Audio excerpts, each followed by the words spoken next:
CEO पत्नी एक business party में अपने पहले प्यार के साथ हंसी मजाक और नजदीकियां बढ़ा रही थी।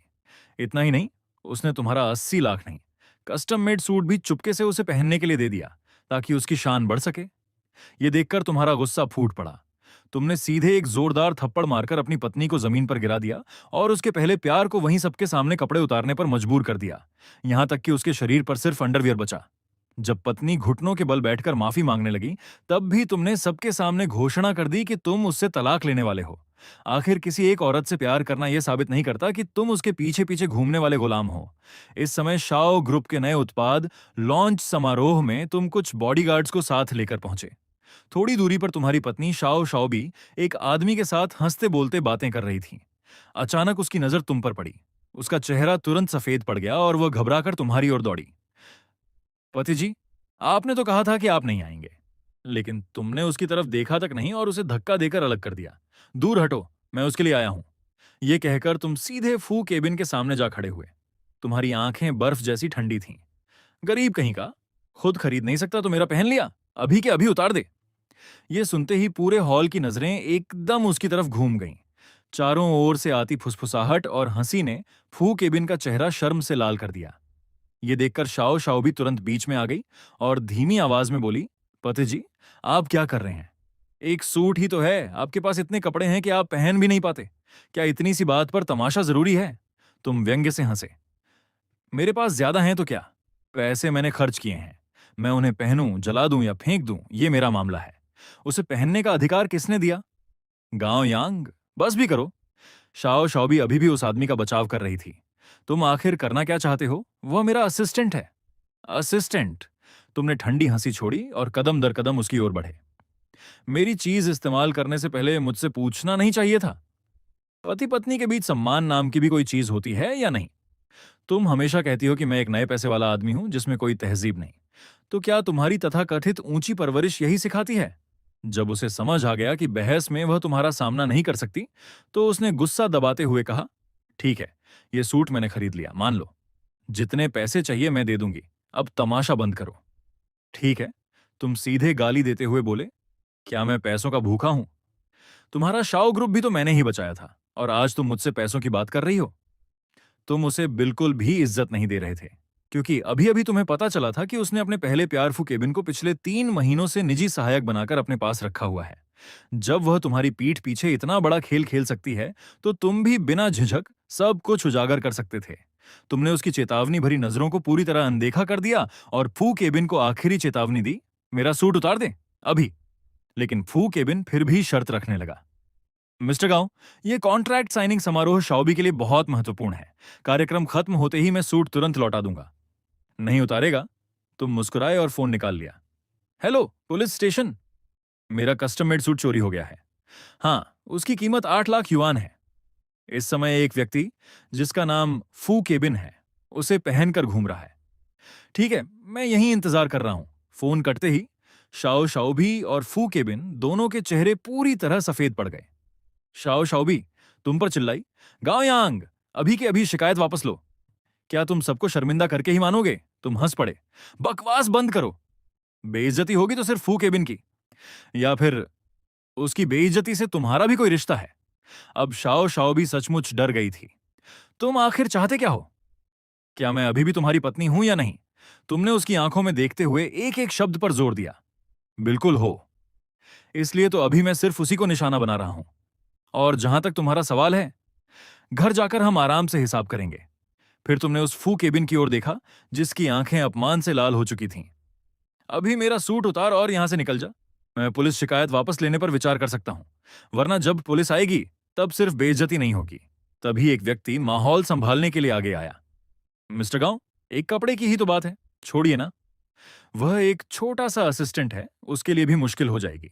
तुमने उसकी तरफ देखा और शांत स्वर में कहा, ओह मिस्टर शू, मुझे याद है तुम पर मेरे 8 करोड़ बकाया है। मुझे लगता है अब तुम्हें वह रकम लौटा देनी चाहिए। यह सुनते ही उस आदमी का चेहरा लाल और सफेद पड़ गया। वह तुरंत चुप हो गया। तुमने पूरे हॉल पर नजर दौड़ाई। आवाज ज्यादा ऊंची नहीं थी, लेकिन हर शब्द दिल में चुभ रहा था। सभी लोग सुन लें, मैं, गांव यांग, किसी पर बेवजह अत्याचार नहीं कर रहा। यह फू केबिन शाओ शाओबी का पहला प्यार है। उसने इसी आदमी को अपना असिस्टेंट बनाया हुआ है, उसे हर तरह की सुविधाएं दे रही है, और अब वह मेरे कपड़े पहनकर उसकी बगल में खड़ा है। क्या तुम लोगों को लगता है कि मैं इतना कमजोर हो गया हूं कि कुछ कर ही नहीं सकता? इतना कहते ही पूरे हॉल में हंगामा मच गया। सभी की निगाहें एक साथ शाओ शाओबी और फू केबिन पर टिक गईं। अगले ही पल पाक एक तेज आवाज गूंजी। शाओ शाओबी गुस्से और शर्म से बौखला गई थी। उसने जोरदार थप्पड़ तुम्हारे चेहरे पर मार दिया, लेकिन थप्पड़ मारते ही उसे अपनी गलती का एहसास हो गया। वह तुरंत कुछ कहने के लिए मुंह खोलने लगी। उसे तुरंत पछतावा हुआ और वह तुरंत मुंह खोलकर तुमसे माफी मांगने ही वाली थी, लेकिन तुमने उसे कोई मौका ही नहीं दिया। धड़ाम, तुमने एक सीधा मुक्का उसके चेहरे पर दे मारा। उसकी नाक से तुरंत खून बहने लगा। मारने के बाद तुमने हाथ झटका, आंखों में खतरनाक गुस्सा था। साला, तू मुझे मारने की हिम्मत कैसे कर सकता है? अब तेरे हौसले बढ़ गए हैं। शियाओ शाओबी अपने सूजे हुए चेहरे को पकड़कर हैरानी से तुम्हें देखने लगी। गांव यांग, तुमने मुझे मारा? तुमने कोई जवाब नहीं दिया, बल्कि आगे बढ़कर फिर उसके चेहरे पर एक थप्पड़ जड़ दिया। अब समझ आया? तुमने शियाओ शाओबी को 3 साल तक बहुत प्यार दिया था, कभी उससे एक कड़ी बात तक नहीं कही थी, लेकिन आज के हालात में उसने पहले तुम पर हाथ उठा दिया था। अगर तुम उसे नहीं मारते तो यह पूरे पुरुष समाज के लिए अपमान होता। इसी बीच पुलिस आ गई। अंदर आते ही पूछा, किसने शिकायत की है? तुमने सीधे फू केबिंग की ओर इशारा किया। अधिकारी, मैंने किया। इसने मेरे कपड़े चुरा लिए हैं। फू केबिंग ये सुनते ही डर से कांप गया और शियाओ शाओबी का हाथ पकड़ लिया। शाओबी, मेरी मदद करो, मुझे जेल नहीं जाना। लेकिन शियाओ शाओबी, जो अपने सूजे हुए चेहरे को पकड़े हुए था, जल्दी से पुलिस के सामने गया। अधिकारी, यह गलतफहमी है। मैं उसकी कानूनी पत्नी हूं। मैंने यह सूट किसी को दे दिया था, उसे बताना भूल गई। पुलिस ने तुमसे पुष्टि की। सर, क्या यह आपकी कानूनी पत्नी है? तुमने उसके टलते हुए नजरों को देखा। चेहरा बेहद ठंडा हो गया, लेकिन दांत भींचकर बस एक शब्द निकाला, हां। पुलिस ने दोनों को घूरा और कुछ फटकार लगाकर वहां से चली गई। पुलिस का समय बर्बाद मत करो। शियाओ शाओबी ने राहत की सांस ली। फिर वह तुम्हारे पास वापस आया। पति, माफ कर दो, आज साइनिंग मीटिंग बहुत जरूरी है। घर चलकर बात करते हैं, ठीक है? नहीं, तुमने उसकी बात बीच में ही काट दी। शियाओ शाओबी, मैं तुम्हें 2 विकल्प देता हूं। या तो उसे अभी कपड़े उतारकर यहां से भगा दो, या फिर हमारा रिश्ता यहीं खत्म। शियाओ शाओबी अभी भी समझाने की कोशिश कर रहा था। पति, क्या तुम उसे इतना अपमानित करना चाहते हो? वो फिर कैसे लोगों का सामना करेगा? यह सुनकर तुम्हारे अंदर कुछ टूट गया। तुमने हाथ हिलाया और फिर मंच, स्टेज की ओर चले गए। माइक उठाया। सब लोग सुनिए, आज आप लोगों को असुविधा हुई, उसके लिए माफी चाहता हूं। आज मैं घोषणा करता हूं, मैं और शियाओ शाओबी की शादी अब समाप्त होती है। आज से मेरी कंपनी लेटिंग ग्रुप अब से शियाओ ग्रुप को सपोर्ट नहीं करेगी, और जो भी कंपनी शियाओ ग्रुप से जुड़ी होगी उसे मेरी कंपनी कभी स्वीकार नहीं करेगी। इतना ही। तुमने शियाओ शाओबी के चेहरे को देखा, जो पूरी तरह सदमे में था, लेकिन तुम्हें कोई भावना नहीं हुई। फिर तुम फू केबिंग की तरफ बढ़े। तुम नीचे झुककर ठंडी आवाज में बोले, मैं फिर पूछता हूं, उतारोगे या नहीं? शियाओ शाओबी रोती हुई आवाज में लगभग टूट गई। गांव यांग, क्या तुम सच में ऐसा करना चाहते हो? लेकिन तुमने उसकी तरफ देखा तक नहीं, बस एक क्रूर मुस्कान दी। शियाओ शाओबी, एक शब्द और बोला तो मैं तुम्हें भी मार दूंगा। अचानक तुमने पास की शराब की बोतल उठाई। धड़ाम, बोतल फू केबिंग के सिर पर फोड़ दी गई। खून और कांच के टुकड़े चारों तरफ बिखर गए और वह जमीन पर गिर गया। तुमने पीछे खड़े अपने आदमी को आदेश दिया, 10 नंबर 10, इसके कपड़े उतार दो। अगर इसने विरोध किया तो 1 अरब की कीमत के हिसाब से इसे पीट दो। तुम्हारा बॉडीगार्ड नंबर 10 बिना भाव के आगे बढ़ा। उसकी आंखें किसी मृत शरीर को देखने जैसी ठंडी थीं। शियाओ शाओ भी घबरा गई। वह जानती थी कि नंबर 10 कौन है। एक ऐसा आदमी जो मरने के बाद भी वापस आया था और सिर्फ तुम्हारी बात मानता था। रुको, मत मारो, मैं उसे खुद उतार दूंगी, वह चीखने लगी, पूरी तरह कांपते हुए। फू केबिंग दर्द में कराहते हुए बोला, शाओबी, तुम मुझे कपड़े उतरवाओगी? अंत में शियाओ शाओ भी पूरी तरह टूट गई। फू केबिंग ने कहा, मेरे पास सिर्फ अंडरवियर और मोजे बचे हैं, बाकी सब तुम्हारे आदमी के कपड़े हैं। शियाओ शाओबी ने आंखें बंद कर लीं, पूरी तरह निराश होकर। तुमने मुस्कुराकर तालियां बजाईं। अच्छा, अच्छा, बॉडी तो बढ़िया है। लगता है शियाओ शाओबी को यही पसंद है। तुमने कपड़े उठाए, देखा और फिर कचरे की तरह वापस फेंक दिए। रख लो, मुझे किसी और के पहने कपड़े पहनने की आदत नहीं है। और तुम जोर से हंस पड़े। इसके बाद तुम अपने साथियों के साथ वहां से निकल गए, सीधे चले गए तियान्या नाइट कलर बिजनेस क्लब। तियान्या ये से शंगवू होइसुओ। तुम्हारा दोस्त हे कियांग मुस्कुराया। भाई, आज मूड बदल गया। पहले तो कभी यहां नहीं आते थे। तुम हंसे। पहले इसलिए नहीं आता था क्योंकि शियाओ शाओबी की इज्जत करता था। अब मैं सिंगल हूं। दूसरा दोस्त ये फैन बोला। लेकिन तुम लोग अभी भी शादीशुदा हो। तुम जोर से हंसे। तो क्या हुआ, मेरे पास प्रीनप एग्रीमेंट है। उसके सामने भी कुछ करूंगा तो भी वो मेरा एक पैसा नहीं ले सकती। जैसे ही तुम क्लब में घुसे पूरा हॉल गूंज उठा। स्वागत है हाई प्राइस किंग गांव यांग सर का। आज उनकी सारी खर्चे फ्री हैं। पूरा माहौल जम गया। सबकी नजरें तुम पर थीं, सम्मान और जिज्ञासा से भरी हुई। तुम वीआईपी नंबर 1 रूम में गए और वहां 9 लड़कियों को बुला लिया। तुम और तुम्हारे दोस्त जमकर मौज मस्ती करने लगे। लेकिन दूसरी तरफ शियाओ शाओ भी पूरी तरह पागल हो रही थी। फोन ब्लॉक, फ्लाइट ब्लॉक, हर चीज ब्लॉक। उसे पहली बार एहसास हुआ कि तुम सच में उससे दूर जा सकते हो। जब उसे पता चला कि तुम त्यान या नाइट कलर में हो तो वो पूरी तरह घबरा गई, क्योंकि उसे बहुत अच्छी तरह पता था तुम वहां क्यों नहीं जाते थे और अब अचानक क्यों जा रहे हो। जिवो वीआईपी प्राइवेट बॉक्स में तुम इस वक्त पूरी तरह मजे में डूबे हुए थे। 3 खूबसूरत लड़कियां तुम्हारी सेवा कर रही थीं। एक तुम्हें शराब पिला रही थी, एक तुम्हारे कंधे दबा रही थी और एक तुम्हारे पैरों की मालिश कर रही थी। तभी तुम्हें एहसास हुआ कि तुमने अपनी जिंदगी के 3 साल कितनी बेवकूफी में बर्बाद कर दिए। उसी समय बॉक्स का दरवाजा जोर से खुला। शाओ शाओबी, एक महिला, गुस्से और उदासी से भरा चेहरा लेकर अंदर आई।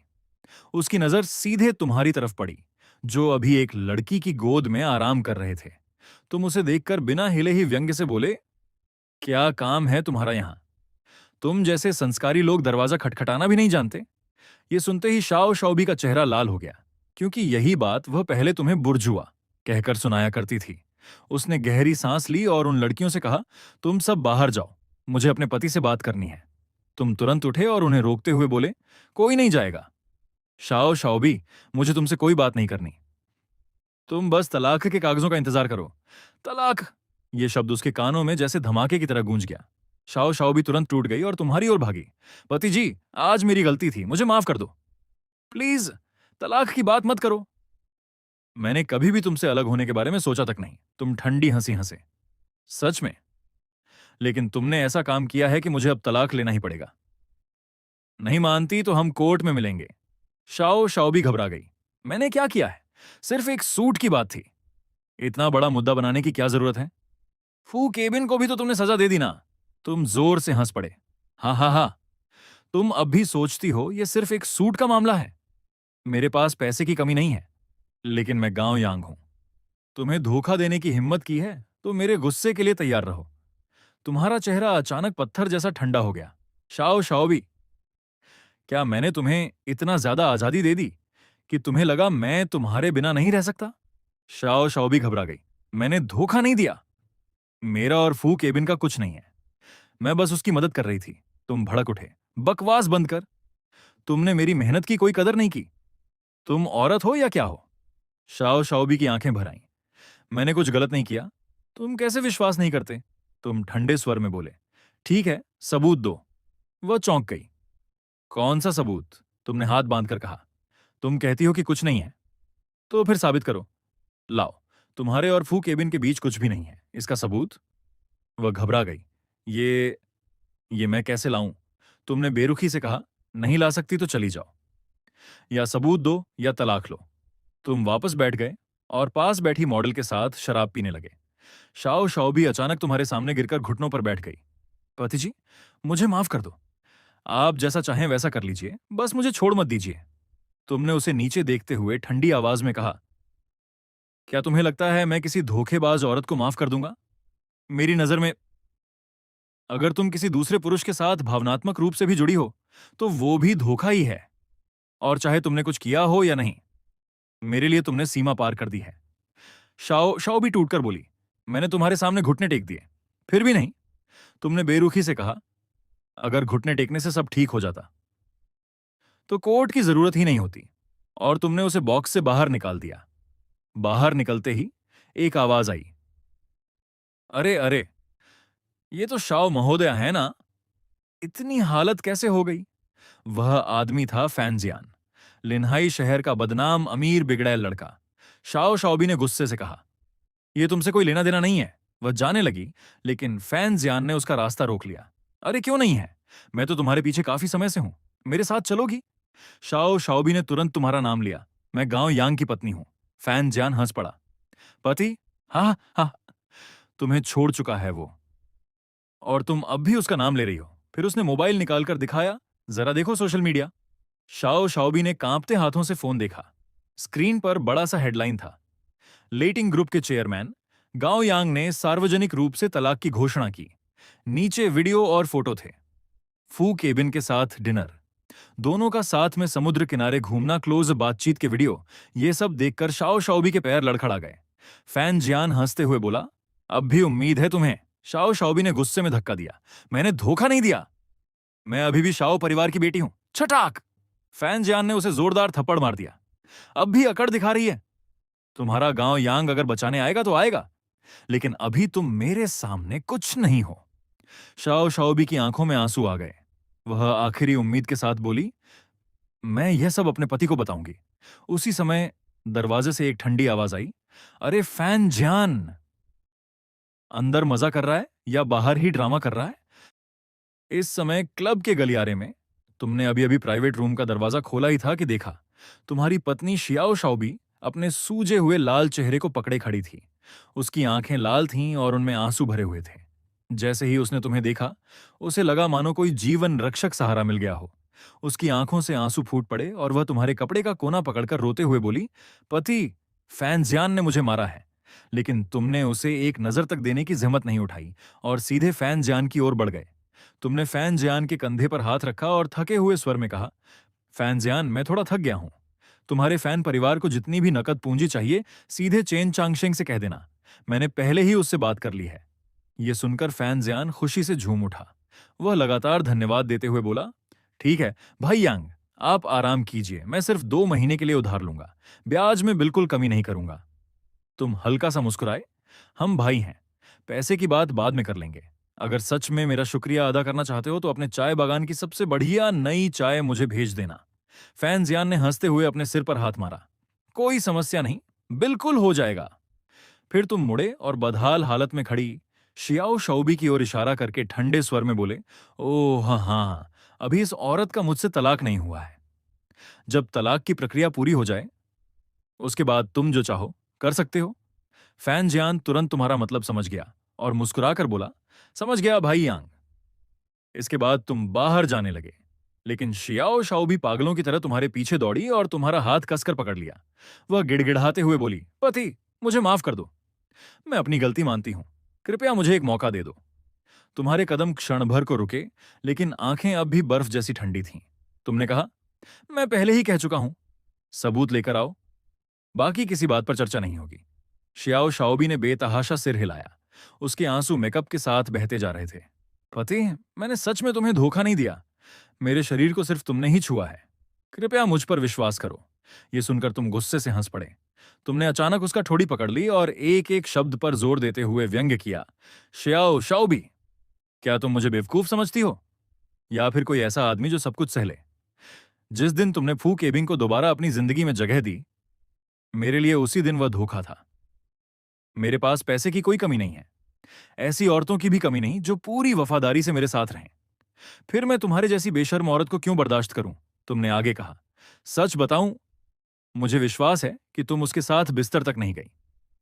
लेकिन इसका कारण यह नहीं कि तुम जाना नहीं चाहती थी, बल्कि इसलिए कि तुम्हें हिम्मत नहीं थी। इतना कहकर तुमने उसे जोर से धक्का दे दिया। शियाओ शाओबी जमीन पर गिरकर बैठ गई। वह खोई हुई नजरों से तुम्हारी दूर जाती पीठ को देखती रही। उसे यकीन ही नहीं हो रहा था कि वही आदमी जिसने कभी उसे अपनी हथेली पर रखकर प्यार किया था, आज इतना निर्दयी हो सकता है। उसी समय उसका फोन बज उठा। स्क्रीन पर उसके पिता का नाम चमक रहा था। जैसे ही कॉल उठी, दूसरी तरफ से उसके पिता की गुस्से भरी दहाड़ सुनाई दी, अभी के अभी घर वापस आओ, फौरन। शियाओ शाओबी का शरीर कांप उठा। उसे पता था कि इंटरनेट पर फैला पूरा कांड अब सबके सामने आ चुका है। वह आंसू पोंछकर जल्दी जल्दी घर की ओर रवाना हो गई। लेकिन जैसे ही वह घर के अंदर दाखिल हुई, उसके पिता गुस्से से भरे चेहरे के साथ खड़े हो गए और आते ही उसके गाल पर जोरदार थप्पड़ जड़ दिया। मैंने आखिर कैसी बेवकूफ बेटी को जन्म दिया है? मैंने तुम्हें पहले ही चेतावनी दी थी कि फू केबिंग से दूर रहो। गांव यांग ऐसी बेइज्जती कभी बर्दाश्त नहीं करेगा। शियाओ शाओ भी रोते हुए बोली, पिताजी, मुझसे गलती हो गई, लेकिन मेरे और फू केबिंग के बीच सच में कुछ नहीं हुआ। उसके पिता गुस्से से कांप उठे। बकवास! क्या तुम इतनी बड़ी होकर भी ये नहीं समझती कि शादीशुदा औरत और दूसरे पुरुष के बीच दूरी बनाए रखने की एक सीमा होती है, और वह सीमा पति तय करता है। गांव यांग कौन है, तुम्हें पता भी है। क्या तुम्हें लगता है कि वह कोई गरीब आदमी है जो 2 वक्त की रोटी के लिए अपमान सह लेगा और सिर पर सींग उगाकर भी चुप रहेगा? तभी उसकी मां बीच में आ गई और पिता को पीछे खींचते हुए बोली, बस भी कीजिए, अब लड़की को मारने से क्या फायदा। सबसे जरूरी बात यह है कि गांव यांग को कैसे मनाया जाए। अगर गांव परिवार का पैसा चला गया तो हमारा शियाओ परिवार पूरी तरह खत्म हो जाएगा।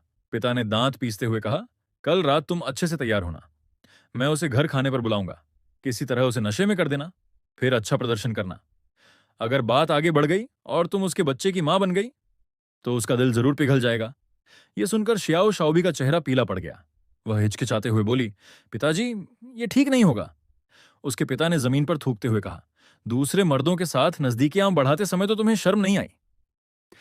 अब अपने ही पति की सेवा करने में दिक्कत हो रही है। अब तुम्हें इज्जत और सम्मान याद आ रहा है। शियाओ शाओबी ने लंबी सांस ली। आखिरकार उसने मजबूरी में सिर हिला दिया। दूसरी ओर, तुम घर नहीं लौटे, बल्कि सीधे कंपनी के विश्राम कक्ष में चले गए। फिर तुमने अपने सहायक काई कून को संदेश भेजा, आकुन, वह औरत किसी भी हालत में तलाक के कागजों पर हस्ताक्षर नहीं कर रही। शहर का सबसे बेहतरीन तलाक वकील ढूंढो। काई कुन ने तुरंत जवाब दिया, बॉस, मैं कल ही आपकी मदद करूंगा। सिविल अफेयर्स ब्यूरो के पास मौजूद लॉ फर्मों में इसी तरह के मामलों के बड़े बड़े विशेषण भरे पड़े थे। तुमने ठंडी हंसी के साथ जवाब टाइप किया, जो कहाँ है वही करो। क्या मुझे खुद जाकर वकील ढूंढना पड़ेगा? मालिक कौन है, ये भी भूल गए हो क्या? काईकुन ने तुरंत एक उदास चेहरे वाला इमोजी भेजा।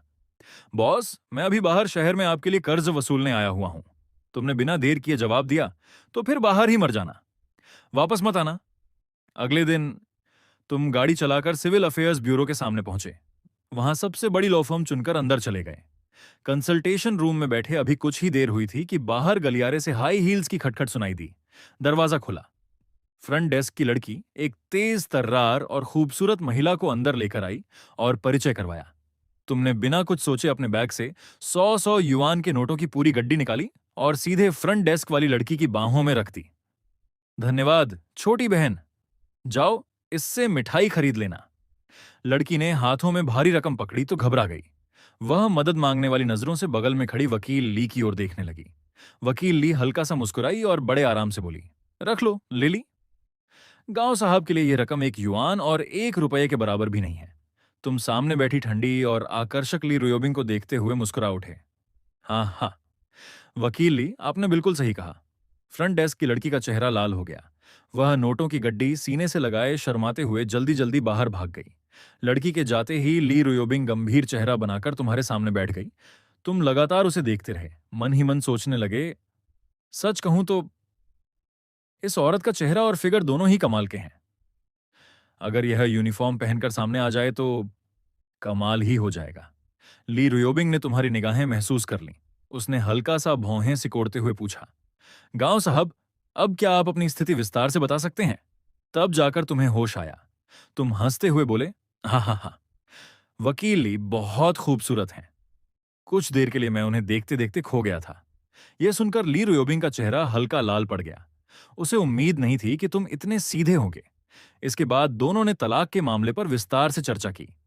ली रुयोबिंग ने साफ कहा कि इस तलाक के बाद शियाओ शाओबी को तुम्हारी संपत्ति का एक पैसा भी नहीं मिलेगा। लेकिन जब सारी चर्चा खत्म होने वाली थी तब तुमने अचानक पूछा, वकील ली, क्या आपका कोई बॉयफ्रेंड है? ली रुयोबिंग ने लंबी सांस ली। उसे लगा आखिर वही सवाल आ ही गया।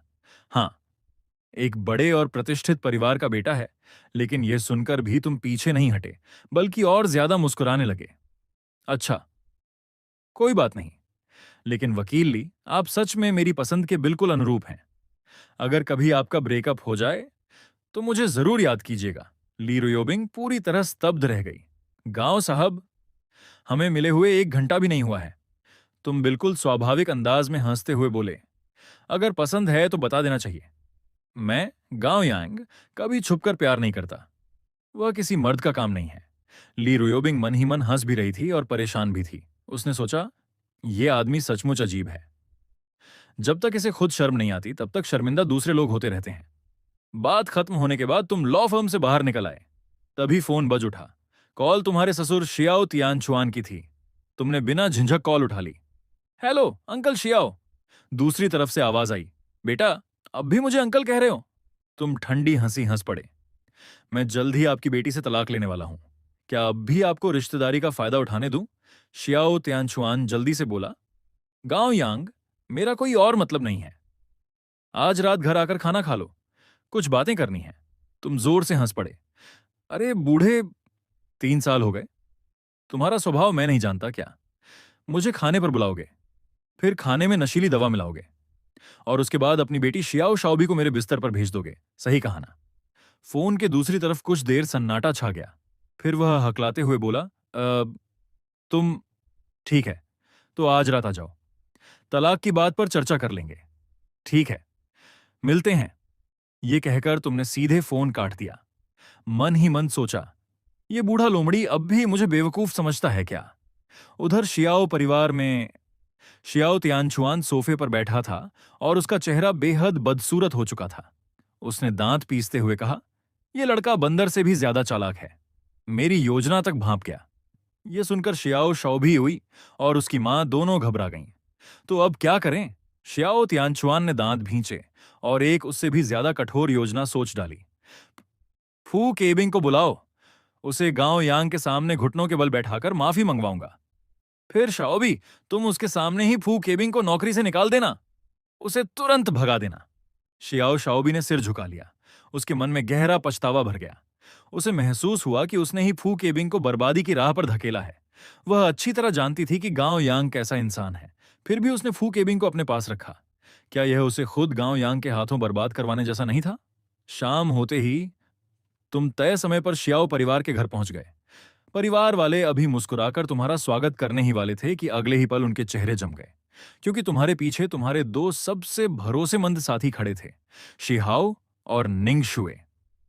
एक ऐसा व्यक्ति जो मौत के ढेर से जिंदा लौटकर आया था, और दूसरी एक सेवानिवृत्त महिला विशेष बल स्पेशल फोर्स सैनिक थी। यह दृश्य देखते ही शियाओ पिता का चेहरा राख की तरह सफेद पड़ गया। उसे तुरंत समझ आ गया, अगर आज की बातचीत ठीक से नहीं हुई तो शियाओ परिवार का अंत निश्चित है। इस समय शियाओ परिवार के घर में तुम तय समय पर रात के खाने के लिए पहुंचे। तुम्हारे पीछे तुम्हारे दो सबसे भरोसेमंद साथी शिहाओ और निंगशुए खड़े थे। जैसे ही शियाओ शाओबी ने तुम्हें देखा, उसकी आंखें लाल हो गईं और वह जल्दी जल्दी तुम्हारी ओर बढ़ी। पति, लेकिन तुम्हारे चेहरे पर कोई भाव नहीं था। तुमने उपहास भरी नजर से उसकी तरफ देखा। क्या बात है, इतनी दुखी क्यों दिख रही हो? काफी मजेदार लग रहा है। तुम्हारी बात सुनकर शियाओ शाओबी का चेहरा और भी बदसूरत हो गया। वह घबराकर सफाई देने लगी। पति, सच में ऐसा कुछ नहीं हुआ। मेरे और फू केबिंग के बीच भले कुछ शारीरिक संपर्क हुआ हो, लेकिन वह सब गलतफहमी थी। बस बस बस, तुमने बेहद अधीरता से उसे बीच में ही रोक दिया। क्या कपड़ा तभी फटा माना जाएगा जब उसमें बड़ा छेद हो जाए? पहले सबूत लेकर आओ, फिर बात करना। सबूत शब्द सुनते ही शियाओ शाओबी का चेहरा उतर गया। आजकल यही 4 शब्द उसके लिए किसी बुरे सपने से कम नहीं थे। उसी समय शियाओ मां मुस्कुराती हुई आगे आई। वह तुम्हारा हाथ पकड़ने ही वाली थी कि तुमने तुरंत दूरी बना ली। वह बोली, अरे मेरे अच्छे दामाद, आज मैंने खुद खाना बनाया है। सब तुम्हारी पसंद की डिशें हैं। तुमने घृणा भरी नजर से उसे देखा और कहा, आंटी, मेरी एक सलाह मान लीजिए। आगे से रसोई में कम ही जाया कीजिए। पहले मैं आपका दामाद था, इसलिए आपकी इज्जत रखता था, लेकिन आपके बनाए खाने का एक निवाला खाने के बाद मुझे ऐसा लगता है जैसे मैं आधी आवर्त सारणी पीरियोडिक टेबल निगल गया हूं। अंकल आज तक जिंदा हैं, ये सच में मानव इतिहास का नौवां आश्चर्य है। उनकी हालत देखकर तो मुझे लगता है कि अगर कोई कहे कि वे कीमोथेरेपी की दवा को पानी की तरह पीते हैं, तब भी मैं मान लूंगा। और जब उनका अंतिम संस्कार हो तब जरा सावधान रहना, कहीं ऐसा ना हो कि चिता पर ही धमाका हो जाए। तुम्हारी बात सुनते ही शियाओ मां का चेहरा कभी हरा तो कभी सफेद पड़ने लगा। वह गुस्से से कांप उठी। तो तुम तुम मुझसे ऐसे कैसे बात कर सकते हो? तुमने ताली बजाई और ठंडी हंसी हंसे। बस कीजिए, शियाओ शाओ भी मेरी पत्नी थी। अब जब मैं उसे भी नहीं चाहता तो तुम लोगों को क्यों बर्दाश्त करूं? गांव यांग, तुम हद से ज्यादा कर रहे हो। शियाओ शाओबी आखिरकार चिल्ला उठी। चुप रहो। तुमने तिरस्कार भरी नजर से कहा, यह मत भूलो कि आज तुम्हारा परिवार मुझसे मदद मांग रहा है। अपना रवैया संभाल कर रखो। इस समय शियाओ पिता का चेहरा बेहद गंभीर हो चुका था। उसने गहरी आवाज में कहा, बस करो, अब और बहस नहीं। गांव यांग, पहले बैठकर खाना खाते हैं। शाओबी, जाओ और फू केबिंग को अंदर लेकर आओ। ये नाम सुनते ही तुम मुस्कुरा उठे। तुम्हें उम्मीद नहीं थी कि आज रात ऐसा अतिरिक्त मनोरंजन भी देखने को मिलेगा। सभी लोग अभी अभी बैठ ही रहे थे कि फू केबिंग को अंदर लाया गया, लेकिन जैसे ही वह कमरे में दाखिल हुआ, एक अप्रत्याशित दृश्य सामने आ गया। फू केबिंग तुरंत जमीन पर घुटनों के बल गिर पड़ा। वह लगातार सिर पटक पटक कर माफी मांगने लगा। गांव साहब, मुझसे गलती हो गई। शाओबी के प्रति गलत भावनाएं रखने वाला मैं था। उसे बहकाने की कोशिश भी मैंने ही की थी। वह हमेशा मुझे ठुकराती रही। हमारे बीच सच में कुछ नहीं हुआ। कृपया हमें माफ कर दीजिए। तुमने आराम से एक सिगरेट जलाई, फिर धुएं का छल्ला छोड़ते हुए शांत भाव से उसे सिर पटकते हुए देखते रहे। तुम आराम से बैठे रहे और फू केबिंग को सिर पटक पटक कर माफी मांगते देखते रहे। तुमने एक बार भी पलक तक नहीं झपकाई। इसके तुरंत बाद शियाओ शाओबी ने तुम्हारे सामने ही फोन उठाया और उसी समय फू केबिंग को नौकरी से निकाल दिया। तुमने बाप बेटी के इस पूरे नाटक को देखा और मुस्कुराते हुए ताली बजा दी। वाह, तुम दोनों बाप बेटी की जोड़ी कमाल की है। ऑस्कर अवार्ड वालों पर तुम्हारा एक गोल्डन स्टैच्यू उधार है। तुमने सिगरेट का धुआं बाहर छोड़ा और मजाकिया अंदाज में शियाओ शाओबी की ओर देखा। मेरे पास पैसे की कोई कमी नहीं थी। मैंने पूरे दिल से तुम्हें प्यार किया, तुम्हें सिर आंखों पर बिठाकर रखा, लेकिन तुम चुपके चुपके अपने पुराने प्रेमी के साथ घूमती रही। अब जब मेरी दौलत हाथ से निकलती दिख रही है, तो उसी प्रेमी को एक लात मारकर दूर फेंक रही हो। तो बताओ, अचानक तुम्हें पैसे ज्यादा महत्वपूर्ण लगने लगे हैं, या फिर तुम्हारा प्यार शुरू से ही इतना सस्ता था? शियाओ शाओबी ने दांत भींच लिए।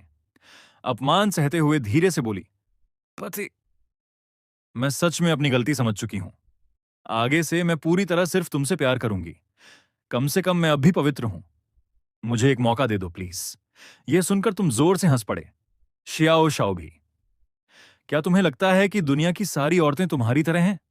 किसी से प्यार करना, यह मेरी सबसे बड़ी गलती थी। इसने मुझे बहुत तकलीफ दी। इसलिए अब आगे से मैं किसी औरत से प्यार नहीं करूंगा। अगर प्यार करना होगा तो औरतें मुझसे प्यार करेंगी। दूसरों से प्यार करने का अनुभव एक बार काफी है। तुम्हारी बात सुनकर शियाओ शाओबी की आंखों की चमक पूरी तरह बुझ गई। वह निराशा से तुम्हें देखने लगी, फिर कांपती आवाज में बोली, तो कम से कम मुझे तुम्हें प्यार करने का एक मौका दे दो। तुम अचानक कुर्सी से खड़े हो गए। तुम्हारी आंखों में गुस्सा भर गया। मौका? तुम्हें प्यार का मतलब भी पता है। मेरी नजरों में तो तुम क्लब की उन लड़कियों से भी बदतर हो। कम से कम वे सिर्फ पैसों की बात करती हैं, भावनाओं की नहीं। लेकिन तुम दोनों चीजें चाहती हो। इसे कहते हैं दो नावों में पैर रखना। समझी? तुम्हारी बात खत्म होते ही शियाओ पिता का चेहरा काला पड़ गया। उसने तुरंत अपने बॉडीगार्ड्स की ओर देखकर गरजते हुए आदेश दिया, कोई है? फू केबिंग की दोनों टांगें तोड़ दो और उसे बाहर फेंक दो। ये सुनते ही फू केबिंग के होश उड़ गए। वह घुटनों के बल रेंगता हुआ शियाओ पिता के पैरों में गिर पड़ा। अंकल, नहीं! आपने मुझसे वादा किया था। आपने कहा था कि अगर मैं आपकी बात मानूंगा तो। लेकिन शियाओ पिता ने उसकी तरफ देखा तक नहीं। वह तिरस्कार से हंसा। तुमने सच में मेरी बातों पर विश्वास कर लिया? क्या तुम्हें लगता है कि मैं ऐसे निकम्मे आदमी को छोड़ दूंगा, जो लगभग मेरी बेटी का घर बर्बाद कर चुका है और जिसकी वजह से मैं अपने सबसे बड़े सहारे को खो सकता हूं? इतना कहकर उसने शियाओ शाओबी की ओर उंगली उठाई और जोर से डांटने लगा। और तुम, देखो तो सही, तुम्हें किस तरह का बेवकूफ पसंद आया था।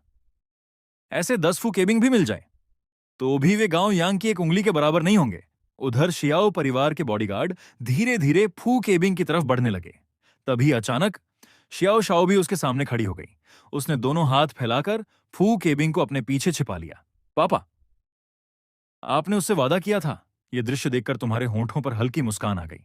तुमने सिर्फ अपने पीछे खड़ी निंग शुए से कहा, निंग शुए, अभी मेरा और शियाओ शाओबी का तलाक नहीं हुआ है। निंग शुए तुरंत तुम्हारा मतलब समझ गई। वह आगे बढ़ी और शियाओ शाओबी को पकड़कर एक तरफ खींच लिया। ऊपर से देखने पर ऐसा लग रहा था जैसे वह उसकी रक्षा कर रही हो, लेकिन असल में वह उसे नियंत्रित कर रही थी। अगले ही पल बैठक कक्ष में दिल दहला देने वाली दो चीखें गूंज उठीं। फू केबिंग की दोनों टांगें तोड़ दी गईं। फिर उसे मरे हुए कुत्ते की तरह घसीटते हुए बाहर ले जाया गया। ये पूरा तमाशा देखने के बाद तुम्हारा धैर्य पूरी तरह खत्म हो गया। तुमने सीधे अपनी जेब से एक दस्तावेज निकाला और मेज पर फेंक दिया। शियाओ शाओबी, इस तलाक के समझौते पर हस्ताक्षर करो। फिर किसी दिन जाकर औपचारिक प्रक्रिया पूरी कर लेंगे। ज्यादा नाटक मत करो, मेरे पास समय नहीं है। शियाओ शाओबी कांपते हाथों से कागज उठाने लगी। उसकी आंखों से आंसू लगातार बह रहे थे। पति, क्या हमें सच में तलाक लेना ही होगा? मैं नहीं चाहती। मैं तुमसे प्यार करती हूं। तुम गुस्से से बोले, बकवास बंद करो।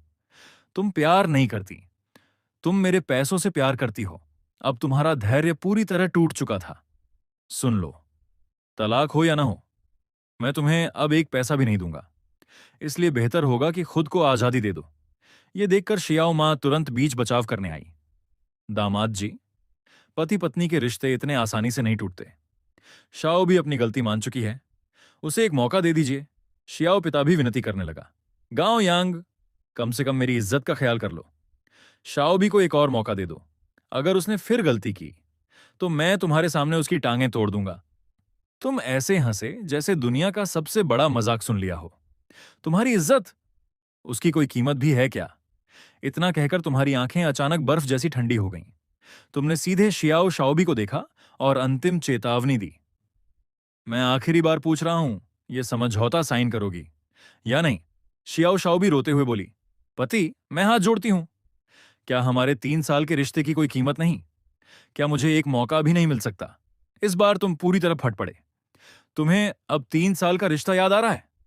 मैं महसूस कर सकता था कि इन 3 सालों में तुम्हारा रवैया धीरे धीरे मेरे प्रति बेहतर हो रहा था। मुझे लगा था कि मेरी सारी मेहनत और प्यार का आखिरकार फल मिल रहा है। लेकिन जैसे ही तुम्हारा पुराना प्रेमी वापस आया, सिर्फ 3 महीने में उसने मेरे 3 साल के सारे प्रयास मिटा दिए। तुम्हारा व्यवहार एक पल में वापस वैसा ही हो गया जैसा 3 साल पहले था। लेकिन माफ करना, 3 साल तक तुम्हारे लिए सब कुछ करने वाला मैं अब उस रवैये को कभी स्वीकार नहीं करूंगा। अगर फिर से स्वीकार कर लिया तो मैं सचमुच एक बेवकूफ आशिक कहलाऊंगा। शियाओ शाओ भी जमीन पर बैठ गई। वह बुरी तरह रो रही थी, सांस तक ठीक से नहीं ले पा रही थी। माफ कर दो, माफ कर दो पति। मैं तलाक नहीं लूंगी, मैं तुम्हारी भरपाई करूंगी। लेकिन तुम अब उसकी एक भी बात सुनना नहीं चाहते थे। तुम मुड़े और सीधे बाहर निकल गए। अगले ही पल तुमने ठंडे चेहरे के साथ अपना फोन निकाला और ली रुयोबिंग को संदेश भेजा। वह साइन नहीं कर रही।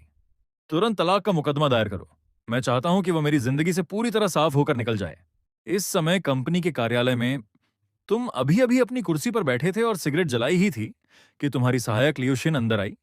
उसने एक फाइल तुम्हारे सामने रखी और रिपोर्ट दी। गांव साहब, सुग्रुप की तरफ से संदेश आया है। वे आरण की ब्याज दर के बारे में आपसे व्यक्तिगत रूप से बात करना चाहते हैं। यह सुनकर तुम हंस पड़े। लियोशिन, उन्हें जाकर बता दो, मैं जब भी किसी को पैसा उधार देता हूं ब्याज दर कभी नहीं बदलता। लेना है तो लो, नहीं तो छोड़ दो।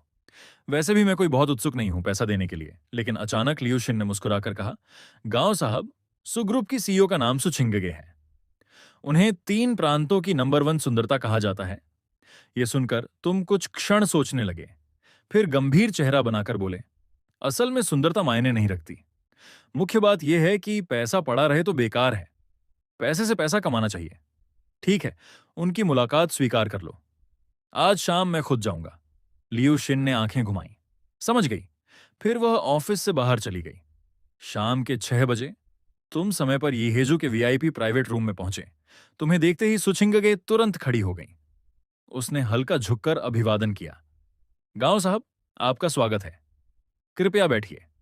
तुमने सिर हिलाया और बैठ गए। उसी समय तुम्हारे मन में एक विचार आया। तुम सोचने लगे, मुझे लगा था कि ली रुयोबिंग ही सुंदरता की सीमा है, लेकिन सु परिवार की यह बेटी तो उससे भी ज्यादा खूबसूरत निकली। सु छिंगगे ने बेहद शालीनता से तुम्हारे सामने चाय का कप रखा। मुस्कुराते हुए बोली, गांव साहब, अचानक आपको बुलाने के लिए क्षमा चाहती हूं। मुझे आपकी पसंद का पता नहीं था, इसलिए यहां की लगभग सारी विशेष डिशें मंगवा ली हैं, लेकिन तुमने उसे बीच में ही रोक दिया। ये औपचारिक बातें बहुत सुन चुका हूं। सीधे मुद्दे पर आओ। सुछिंगे मुस्कुराई। गांव साहब वाकई बहुत सीधे स्वभाव के हैं। मुझे पता है कि आपकी सामान्य आरण दरें अंदरूनी ग्राहकों के लिए 0.3% प्रतिदिन और बाहरी ग्राहकों के लिए 0.5% प्रतिदिन हैं। क्या इसे घटाकर 0.1% प्रतिदिन किया जा सकता है? तुमने कोई जवाब नहीं दिया, बस उंगलियों से मेज पर लगातार थपकी देते रहे और सीधे उसकी आंखों में देखते रहे। सुचिंगगे ने बेबसी से सांस छोड़ी, फिर आखिरकार पूरी सच्चाई बता दी। गांव साहब, सुग्रुप वास्तव में गंभीर संकट में है। हमें 20 अरब युआन की आवश्यकता है। 0.5% प्रतिदिन की दर से सिर्फ ब्याज ही रोज 10 करोड़ युआन बन जाता है। मैं वो बोझ नहीं उठा सकती। इसके अलावा मेरे दादा गंभीर रूप से बीमार हैं। परिवार में संपत्ति बंटवारे की लड़ाई चल रही है। हर कोई अपने अपने हित देख रहा है। इसी वजह से कंपनी की पूंजी श्रृंखला टूट चुकी है। एक महत्वपूर्ण परियोजना को तुरंत धन चाहिए, लेकिन ग्राहक की भुगतान राशि 1 महीने बाद आएगी। इसलिए मुझे यह 1 महीना किसी तरह निकालना ही होगा। तुमने ठंडी हंसी हंसी। सुचिंगे, हम दोनों समझदार लोग हैं।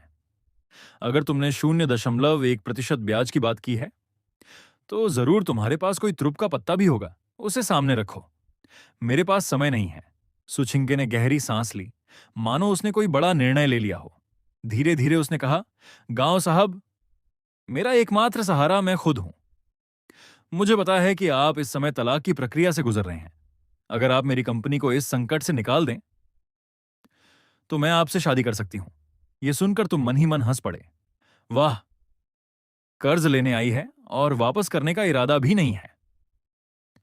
सीधे पूरा परिवार ही अपने नाम करवाना चाहती है, लेकिन सुचिंगे अभी भी तुम्हें मनाने की कोशिश कर रही थी। गांव यांग, अगर आप मुझसे शादी करते हैं, तो इसका मतलब होगा कि हमारा व्यापारिक गठबंधन बन जाएगा। क्या यह लाभदायक नहीं है? तुम पूरी तरह हंस पड़े। तुम्हें समझ नहीं आता था कि ये महिलाएं खुद को इतना मूल्यवान क्यों समझती हैं और क्यों हर कोई शादी का इस्तेमाल करके फायदा उठाना चाहता है। इसलिए तुमने सीधे कहा, 0.1% ब्याज मंजूर है, लेकिन शादी वाली बात भूल जाओ। पहली शर्त, 20 अरब युआन की संपत्ति हस्तांतरण का समझौता मेरे नाम होगा। दूसरी शर्त, कंपनी का लाइसेंस, आधिकारिक मुहर और नियंत्रण अधिकार मेरे पास आएंगे। तीसरी शर्त, 1 महीने तक तुम मेरे साथ रहोगी। जैसे ही पैसा वापस कर दोगी, तुम पूरी तरह स्वतंत्र हो जाओगी। फिर तुमने उसकी आंखों में देखते हुए कहा, इन 3 शर्तों में से एक भी कम नहीं होगी। और शादी करके मेरे परिवार या संपत्ति पर अधिकार जमाने का सपना मत देखना। तुम्हारी बातें सुनकर सुचिंगे नाराज हो गई। वह तुमसे शादी करने का विचार स्वीकार कर सकती थी, लेकिन अपनी व्यक्तिगत गरिमा के बदले समझौता करना उसके लिए बेहद कठिन था। मगर सुग्रुप पतन के कगार पर खड़ा था और उसके पास समय नहीं बचा था। लंबे मानसिक संघर्ष के बाद आखिरकार उसने हार मान ली। उसने सिर झुका दिया। ठीक है, लेकिन हमारे बीच जो भी समझौता हो, मैं नहीं चाहती कि किसी और को उसके बारे में पता चले। तुमने उसकी बात पर कोई प्रतिक्रिया तक नहीं दी, बस खाना खाने लगे और सहायक से कहा, लियू शिन, कल जैसे ही दस्तावेज मिले, पहले काम के रूप में सुमिस को पैसा ट्रांसफर कर देना। लेकिन तभी सुचिंगे ने तुरंत एक फाइल निकालकर तुम्हारे सामने रख दी। स्पष्ट था कि वह पहले से पूरी तैयारी करके आई थी। कल की जरूरत नहीं है गांव साहब। जो कुछ आपने मांगा था, सब इसी फाइल में है। तुमने फाइल उठाई। होंठों पर हल्की मुस्कान आ गई। लगता है सुमिस बहुत जल्दी में है। अगर ऐसा है, तो हमारा समझौता आज रात से ही शुरू माना जाएगा। यह सुनते ही सुचिंगे का चेहरा सफेद पड़ गया। उसने धीमी आवाज में कहा, गांव साहब, क्या आप मुझे 3 दिन का समय दे सकते हैं? मैं कंपनी के सारे जरूरी काम व्यवस्थित कर दूंगी, फिर लौटकर अपना वादा पूरा करूंगी। तुमने बिना सोचे सिर हिला दिया। कोई समस्या नहीं। तो गांव साहब, भोजन का आनंद लीजिए। मैं अब चलती हूं। इतना कहकर सुचिंगे अपनी सहायक के साथ जल्दी जल्दी वहां से निकल गई। रेस्तरां के बाहर जैसे ही वह कार में बैठी, यह मजबूत व्यावसायिक महिला पूरी तरह टूट गई। वह फूट फूट कर रोने लगी। उसे लगा था कि उसे मदद मिलेगी, लेकिन बदले में उसे एक बेहद अपमानजनक सौदा स्वीकार करना पड़ा। उसकी सहायक ने दर्द भरी नजरों से उसे देखा। धीरे से सांत्वना देते हुए बोली, सु मैडम, मत रोइए। इसे बस एक बुरे अनुभव की तरह भूल जाइए। कुछ देर रोने के बाद सुचिंगे शांत हुई। उसने सिर हिलाया। कोई बात नहीं। अगर इससे कंपनी बच जाती है, तो यह कीमत बहुत बड़ी नहीं है। उधर खाना खाने के बाद तुम घर लौटे। दरवाजे के पास रखी एक परिचित हाई हील देखकर तुम सब समझ गए। ऊपर बेडरूम की जलती हुई लाइट ने तुम्हारे शक को यकीन में बदल दिया। श्याओ शाओ भी अभी भी हार मानने को तैयार नहीं थी। वह घर में तुम्हारा इंतजार कर रही थी। तुमने कोई प्रतिक्रिया नहीं दी। सीधे लिविंग रूम में जाकर सोफे पर बैठ गए, एक सिगरेट जलाई और सोचने लगे कि अगले 1 महीने में सुचिंगे के साथ हुए समझौते को कैसे संभालना है। तभी सीढ़ियों से कदमों की आवाज आई। नहाकर आई शियाओ शाओ भी केवल एक बाथरोब पहने नीचे उतरी। उसने तुम्हारी ओर देखा, कुछ कहना चाहा लेकिन शब्द नहीं निकले। उसके चेहरे पर हल्की लाली छाई हुई थी। अगले ही पल उसने अपने होंठ हल्के से काटे और धीरे धीरे तुम्हारी ओर बढ़ने लगी। साथ ही उसने अपने बाथरोब की कमर पर बंधी बेल्ट को ढीला करना शुरू कर दिया। इस समय घर के ड्राइंग रूम में घर लौटने के बाद तुम सोफे पर बैठे सिगरेट पी रहे थे। कुछ ही देर बाद शियाओ शाओ भी केवल एक बाथरोब पहने तुम्हारी ओर चली आई। उसने बेहद नाजुक आवाज में पुकारा, पति। अगले ही पल उसने अपनी मुलायम बाहें तुम्हारी गर्दन के चारों ओर डाल दी और बेहद घनिष्ठ होने की कोशिश की, लेकिन तुमने तुरंत उसे झटक कर अलग कर दिया। तुम्हारी आंखें बर्फ जैसी ठंडी थीं। दूर हटो, मुझे घिन मत दिलाओ। शियाओ शाओ भी वहीं स्तब्ध खड़ी रह गई। फिर उसने अपना रवैया पूरी तरह नरम कर लिया। पति, मुझे अपनी गलती का एहसास हो गया है। क्या हम किसी गैर जरूरी इंसान की वजह से अपने रिश्ते को बर्बाद नहीं कर सकते? लेकिन तुम अब उसके साथ कोई बहस नहीं करना चाहते थे। तुमने सीधे अंतिम चेतावनी दे दी, अभी अपना सामान समेटो और मेरे घर से निकल जाओ। फिर सामान्य तरीके से तलाक ले लो। मुझे मजबूर मत करो कि मैं कोई कठोर तरीका अपनाऊं। शियाओ शाओबी ने होंठ काटे और कुछ देर चुप रहने के बाद बोली, पति, तलाक मैं मान सकती हूं, लेकिन पति पत्नी रहने के नाते क्या मेरी एक शर्त मान सकते हो? यह सुनकर तुम हंस पड़े। तुमने तुरंत उसका असली इरादा समझ लिया। तुम चाहती हो कि मैं शियाओ परिवार को छोड़ दूं? सपने देखना बंद करो। तुम्हारी बात सुनकर शियाओ शाओबी तुरंत भड़क गई। उसने तुम्हें निर्दयी कहा और पूछा, क्या तुम सच में मर्द हो? क्या तुम अच्छे तरीके से अलग भी नहीं हो सकते? लेकिन तुम जोर से हंस पड़े। फिर एक एक शब्द पर जोर देते हुए बोले, मैं मर्द हूं और अच्छे तरीके से अलग भी हो सकता हूं, लेकिन उसकी एक शर्त है कि तुम सच बोलो। लेकिन तुमने क्या किया? मेरी पीठ पीछे किसी और के साथ घूमती रही, मेरी इज्जत को पैरों तले रौंद दिया। अब तुम मुझसे अच्छे बिछड़ने की उम्मीद कैसे कर सकती हो? तुमने उसके सफेद पड़ चुके चेहरे को देखा और ठंडी आवाज में कहा, गलती पहले तुमने की थी, अब कीमत भी तुम्हें ही चुकानी पड़ेगी।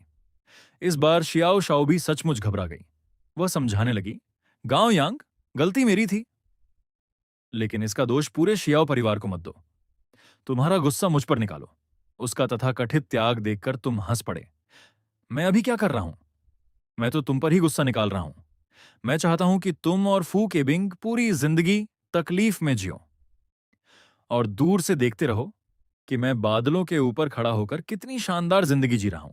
जब उसने देखा कि तुम्हें समझाना नामुमकिन है, तो उसने धमकी दी, अगर ऐसा है तो फिर बात करने का कोई मतलब नहीं। मैं तलाक नहीं दूंगी, तुम कभी आजाद नहीं हो पाओगे। यह सुनते ही तुम्हारा मूड पूरी तरह खराब हो गया। तुम अचानक खड़े हो गए। शियाओ शाओबी, क्या तुम अभी भी मुझे वही पुराना गांव यांग समझती हो जो तुम्हें हथेलियों पर उठाकर रखता था? इसके बाद दोनों के बीच तीखा झगड़ा हुआ। कुछ देर बाद तुम भारी सांस लेते हुए पानी पी रहे थे, जबकि शियाओ शाओबी फर्श पर पड़ी थी। तुमने ठंडी आवाज में कहा, अगर चाहो तो मेरे खिलाफ घरेलू हिंसा का मुकदमा कर दो, मैं इंतजार करूंगा। लेकिन वह फिर भी जिद पर अड़ी रही। गांव यांग, सपने देखते रहो, जब तक मैं जिंदा हूं तुम्हें तलाक नहीं मिलेगा। तुम हंस पड़े। तुम्हें लगा कि यह औरत सचमुच हद से ज्यादा जिद्दी है। जब मैं तुम्हें प्यार करता था तब तुम मेरी पीठ पीछे किसी और के साथ घूमती थीं, और अब जब मैं तुम्हें छोड़ना चाहता हूं तो तुम जाने का नाम नहीं ले रही। तुमने उससे और बहस करना बेकार समझा। सीधे फोन उठाकर निंग शुए को कॉल किया, शियाओ शाओबी और उससे जुड़ी हर चीज को मेरे घर से बाहर फेंक दो, अभी। फोन रखने के बाद तुमने उसकी ओर ऐसे देखा जैसे किसी निर्जीव वस्तु को देख रहे हो। तुम्हें किसने यह भ्रम दे दिया कि तलाक मेरे लिए कोई सौदेबाजी की चीज है? अब अदालत में मिलना। मैं तलाक का मुकदमा दायर करूंगा और तुम्हारे तथा फू केबिंग के सारे मामले सार्वजनिक कर दूंगा। लेकिन शियाओ शाओबी हंस दी। गांव यांग, तुम ऐसा नहीं करोगे। मैं तुम्हें अच्छी तरह जानती हूं। तुम अपनी इज्जत को सबसे ज्यादा महत्व देते हो। तुम्हें लगा कि शायद उसे सचमुच समझ नहीं आ रहा। तुमने ठंडी हंसी के साथ कहा, क्या तुम हॉट सर्च वाली घटना भूल गई हो जिस दिन मैं मंच पर खड़ा होकर बोला था? उसी दिन मैंने तय कर लिया था कि अब हम दोनों में से कोई भी आराम से नहीं रहेगा। यह सुनते ही शियाओ शाओबी जम गई। उसे याद आया कि उनकी बदनामी तो पहले ही पूरे इंटरनेट पर फैल चुकी थी।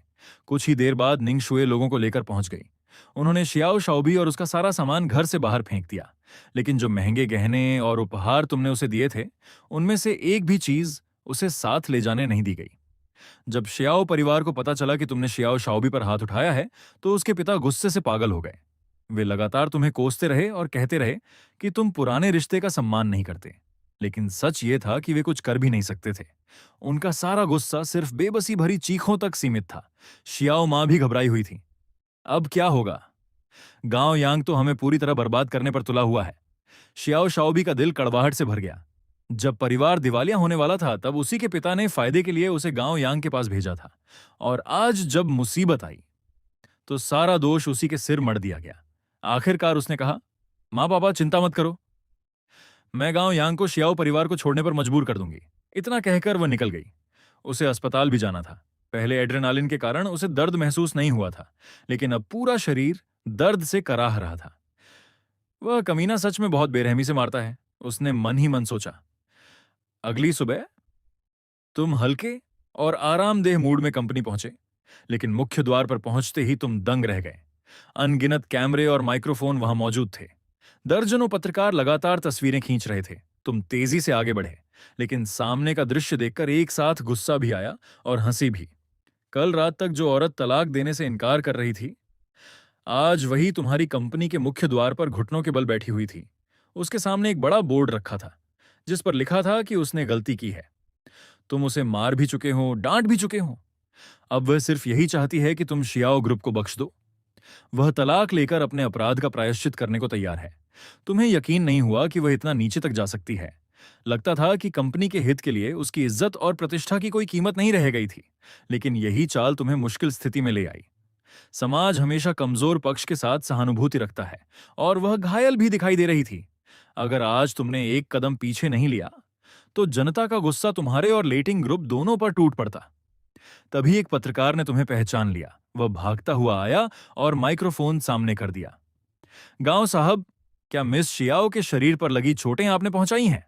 तुम हमेशा अपने काम की जिम्मेदारी लेने वाले इंसान थे, इसलिए झूठ बोलने का सवाल ही नहीं था। तुमने ठंडे स्वर में जवाब दिया, हाँ, मैंने ही मारा था। उसने शादी के दौरान किसी और से संबंध बनाए और तलाक देने से इनकार कर दिया। कल तो उसने मुझे परेशान भी किया था। कुछ क्षण चुप रहने के बाद तुमने कहा, लेकिन अब जबकि मिस शियाओ इतनी दूर तक आ चुकी हैं, तो मैं भी और दबाव नहीं डालूंगा। हम शांतिपूर्ण तरीके से तलाक लेंगे और सम्मान के साथ अलग हो जाएंगे। लेकिन पत्रकार फिर भी पीछे नहीं हटे। उन्होंने पूछा, क्या आप आगे भी शियाओ ग्रुप के खिलाफ कार्रवाई करेंगे? इस बार तुम्हारा चेहरा पूरी तरह ठंडा पड़ गया। अच्छे तरीके से अलग होने का मतलब है कि आज के बाद लेटिंग ग्रुप और शियाओ ग्रुप का कोई संबंध नहीं रहेगा। मैं उनकी मदद नहीं करूंगा, लेकिन उन्हें नुकसान पहुंचाने की कोशिश भी नहीं करूंगा। फिर तुमने जमीन पर बैठी शियाओ शाओबी को देखा। अब संतुष्ट हो गई हो तो यहां से चली जाओ। तुम मेरे कर्मचारियों का रास्ता रोक रही हो। शियाओ शाओबी कांपते हुए खड़ी हुई, आंखों में आंसू भर आए। उसने तुम्हारे कपड़ों का किनारा पकड़ लिया। गांव यांग, क्या हमें सच में तलाक लेना पड़ेगा? मैं तुमसे प्यार करती हूं, क्या हम अलग नहीं हो सकते? तुम्हारी भौहें सिकुड़ गईं। आंखों में खतरनाक चेतावनी चमक उठी। शियाओ शाओबी, ज्यादा मत बढ़ो। अगर तुमने मुझे सच में गुस्सा दिला दिया, तो मैं तुम्हें जिंदगी भर पछताने पर मजबूर कर दूंगा। वह समझ गई कि तुम मजाक नहीं कर रहे, इसलिए आखिरकार चुपचाप चली गई। हालांकि उसका उद्देश्य पूरा हो चुका था। शियाओ ग्रुप बच गया था। उसे जाते हुए देखकर तुमने गहरी सांस ली और मन ही मन सोचा, इस दुनिया में कुछ लड़ाइयां ऐसी होती हैं जहां जीतने के लिए भी समझौता करना पड़ता है। तुम अपने विचार समेटकर ऑफिस में दाखिल हुए। जैसे ही कुर्सी पर बैठे, सहायक लियू शिंग तेजी से दरवाजा खोलकर अंदर आया। उसके चेहरे पर साफ नाराजगी थी। यांग भाई, क्या हम सच में उस धोखेबाजन औरत को यूं ही छोड़ देंगे? शाम को ऑफिस में तुम अभी अभी बैठे ही थे कि तुम्हारा सहायक लियू शिंग सावधानी से तुम्हारे पास आया। यांग भाई, क्या आप सच में उस धोखेबाज शाओ शाओबी को ऐसे ही छोड़ देंगे? तुमने उसे घूर कर देखा, लेकिन होठों पर एक ठंडी मुस्कान उभर आई। मैं अपनी बात का पक्का हूं, लेकिन जल्दी मत कर। बहुत जल्द शाओ शाओबी खुद मेरे पास आएगी, और उस समय मैं उसे ऐसी कीमत चुकवाऊंगा कि वह जिंदगी भर याद रखेगी। तभी लियू शिंग को कुछ याद आया। गांव सर, जीशिन टेक्नोलॉजी के अध्यक्ष गुआन तियानमिंग सुबह 7 बजे से आपका इंतजार कर रहे हैं। वे निवेश चाहते हैं। जीशिन टेक्नोलॉजी? तुम उठ खड़े हुए। चलो मिलकर देखते हैं। मीटिंग रूम में एक 30-32 साल का आदमी बैठा था। उसकी आंखों के नीचे गहरे काले घेरे थे, बाल बिखरे हुए थे और साफ दिख रहा था कि उसने पूरी रात काम किया है। लेकिन उसे देखकर तुम्हें उल्टा भरोसा हुआ, क्योंकि ऐसा इंसान ही रिसर्च के लिए पागल होता है। गुआन तियानमिंग ने शर्माते हुए कहा, गांव सर, कल रात काम करते करते देर हो गई, तैयार होने का समय ही नहीं मिला। तुम हंस पड़े। कोई बात नहीं, तुम्हें इस हालत में देखकर तो मुझे यह निवेश और भी भरोसेमंद लग रहा है। इसके बाद गुआन तियानमिंग अपने प्रोजेक्ट के बारे में लगातार समझाने लगा, लेकिन सच कहें तो तुम्हें उसकी आधी बातें भी समझ नहीं आ रही थीं। फिर भी तुम गंभीर चेहरा बनाए बैठे रहे और बीच बीच में सिर हिलाते रहे, मानो सब समझ रहे हो। जब उसकी प्रस्तुति खत्म हुई तो तुमने फाइल बंद की और वही सार्वभौमिक निवेशक वाला डायलॉग मार दिया। बहुत अच्छा, काफी संभावनाओं वाला प्रोजेक्ट है। गुआन तियानमिंग की आंखें चमक उठीं। तो गांव सर का मतलब है? तुमने सीधे पूछा। तुम्हें कितने पैसे चाहिए? उसने गहरी सांस ली और बोला, 10 अरब। कमरे में अचानक सन्नाटा छा गया। तुम बिना कुछ बोले मेज पर उंगलियां थपथपाते रहे। गुआन तियानमिंग घबरा गया। क्या क्या रकम ज्यादा है? अगर ज्यादा लगे तो थोड़ा कम निवेश भी चल जाएगा। अचानक तुम मुस्कुराए। गुआन सर, मैं तुम्हें बहुत पसंद करता हूं। क्या तुम लेटिंग ग्रुप में शामिल होना चाहोगे? मैं 10 अरब दूंगा और पूरी जीशन टेक्नोलॉजी खरीद लूंगा। तुम उसके प्रभारी बनोगे, कैसा रहेगा? गुआन तियानमिंग हक्का बक्का रह गया। गांव सर, ये बहुत ज्यादा है। जीशन टेक्नोलॉजी तो बस एक छोटी कंपनी है, इसकी इतनी कीमत नहीं है। लेकिन तुमने उसकी आंखों में देखते हुए कहा, मैं कंपनी नहीं खरीद रहा, मैं तुम्हें खरीद रहा हूं। मुझे विश्वास है कि एक दिन जीशन टेक्नोलॉजी उड़ान भरेगी। यह सुनकर गुआन तियानमिंग की आंखें भर आईं। उसे अपना घर बेचना याद आया, गाड़ी बेचना याद आया, प्रेमिका का छोड़कर जाना याद आया, लोगों के ताने और उपहास याद आए। और अब पहली बार कोई क्वारियरो भी उस पर इतना भरोसा जता रहा था। उसने भर्राई आवाज में कहा, ठीक है गांव सर, आज से मैं आपके साथ काम करूंगा। ये 10 अरब बेकार नहीं जाएंगे। शाम को काम खत्म होने के बाद तुम एक क्लब में आराम करने जा रहे थे, लेकिन रास्ते में एक ट्रेनिंग सेंटर के पास अचानक छटाक एक जोरदार थप्पड़ की आवाज सुनाई दी। एक आदमी ने एक महिला को थप्पड़ मारकर जमीन पर गिरा दिया था। तुमने ध्यान से देखा और चौंक गए। वह महिला कोई और नहीं बल्कि तुम्हारी तलाक वाली वकील ली रोबिंग थी। तुम तुरंत ड्राइवर को गाड़ी रोकने का आदेश देकर शिहाओ के साथ नीचे उतर गए। वह आदमी गुस्से में चिल्ला रहा था, ली रोबिंग, क्या तुम सच में मुझे बेवकूफ समझती हो? 1 साल से रिश्ता चल रहा है, लेकिन हाथ पकड़ने के अलावा मुझे कुछ नहीं मिला। ली रोबिंग उठी और अपने गाल को पकड़ते हुए बोली, मैंने पहले ही कहा था, शादी से पहले मैं कोई सीमा पार नहीं करूंगी। अगर युवा मास्टर हाओ इसे स्वीकार नहीं कर सकते तो हम ब्रेकअप कर लेते हैं। हाओ जियूजिए ठहाका मारकर हंस पड़ा। ब्रेकअप? इतना आसान नहीं है। तुमने मुझे 1 साल तक घुमाया और अब यूं ही छोड़ना चाहती हो?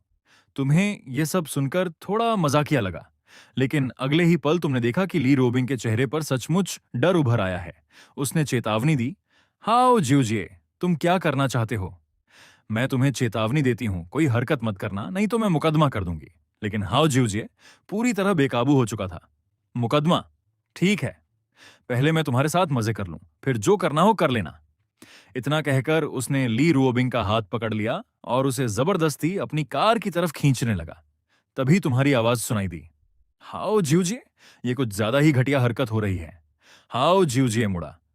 गांव यांग, ये मेरे और मेरी गर्लफ्रेंड के बीच का मामला है, तुम बीच में मत पड़ो।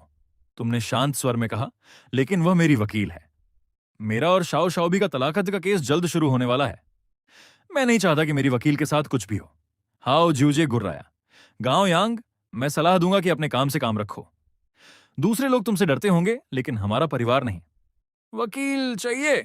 दूसरी रख लो, उसकी फीस मैं दे दूंगा। छटाक। तुमने सीधे उसके चेहरे पर एक और थप्पड़ जड़ दिया। ठंडी निगाहों से देखते हुए बोले, तुम्हारा परिवार मुझसे नहीं डरता, इसका मतलब यह नहीं कि तुम भी मुझसे बराबरी कर सकते हो। मैं पहली पीढ़ी का अमीर आदमी हूं, और तुम कौन सी पीढ़ी हो? तुम्हारे परिवार में अगर कोई मुझसे बराबरी से बात कर सकता है तो वह तुम्हारा दादा है, तुम्हारे पिता भी नहीं, और तुम तो बिल्कुल नहीं। हाओ जूजिए ने चेहरा पकड़ लिया। उसे यकीन ही नहीं हो रहा था। तुमने मुझे मारा? तुम व्यंग्य से मुस्कुराए। और खाना है? या अभी तुम्हारे दादा को फोन करूं? उसका चेहरा पल भर में सफेद पड़ गया। आखिरकार वह दांत पीसते हुए बोला, गांव यांग, आज की बात मैं याद रखूंगा, तुम हंस पड़े। जाकर अपनी छोटी डायरी में लिख लेना। भूलना मत। हाओ जूजिए के जाने के बाद तुम ली रुओबिंग के पास पहुंचे। उसे ऊपर से नीचे तक देखा और पूछा, ली वकील, बहुत व्यस्त लग रही हो। पैसों की कमी है क्या? उसने सिर हिलाया। मेरी माँ लंबे समय से अस्पताल में भर्ती हैं और छोटे भाई की पढ़ाई का खर्च भी मुझे ही उठाना पड़ता है।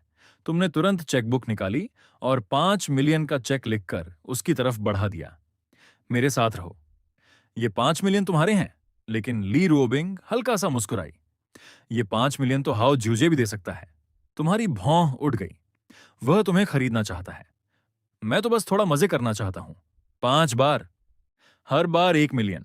ली रुओबिंग ने सिर हिलाया। गांव सर, मुझे पैसों की जरूरत है, लेकिन मैं बिकाऊ नहीं हूं। जानते हैं मैंने हाओ जूजे को 1 साल तक क्यों टाल रखा? क्योंकि उसकी मंगेतर है। वह मुझसे कभी शादी नहीं करेगा। तुम मुस्कुराए। तो अगर मैं तुमसे शादी करूं तब मान जाओगी? विचार किया जा सकता है। ली रोबिंग कुछ देर तुम्हें देखती रही, फिर बोली, ऐसा करते हैं, आप पहले तलाका ले लीजिए। ये पैसे मैं फिलहाल आपातकाल के लिए रख लेती हूं। फिर हम एक दूसरे को जानने की कोशिश करते हैं। कैसा रहेगा? कुछ देर सोचने के बाद उसने आखिरकार सिर हिला दिया। ठीक है। कम से कम एक बात में आप हाओ जूजे से बेहतर हैं। आप कभी झूठ नहीं बोलते। तुम मुस्कुराए और जाने लगे। जाते जाते कहा, ली वकील, मेरा केस आपकी जिम्मेदारी है। कल जाकर शाओ शाओबी से बात कीजिए।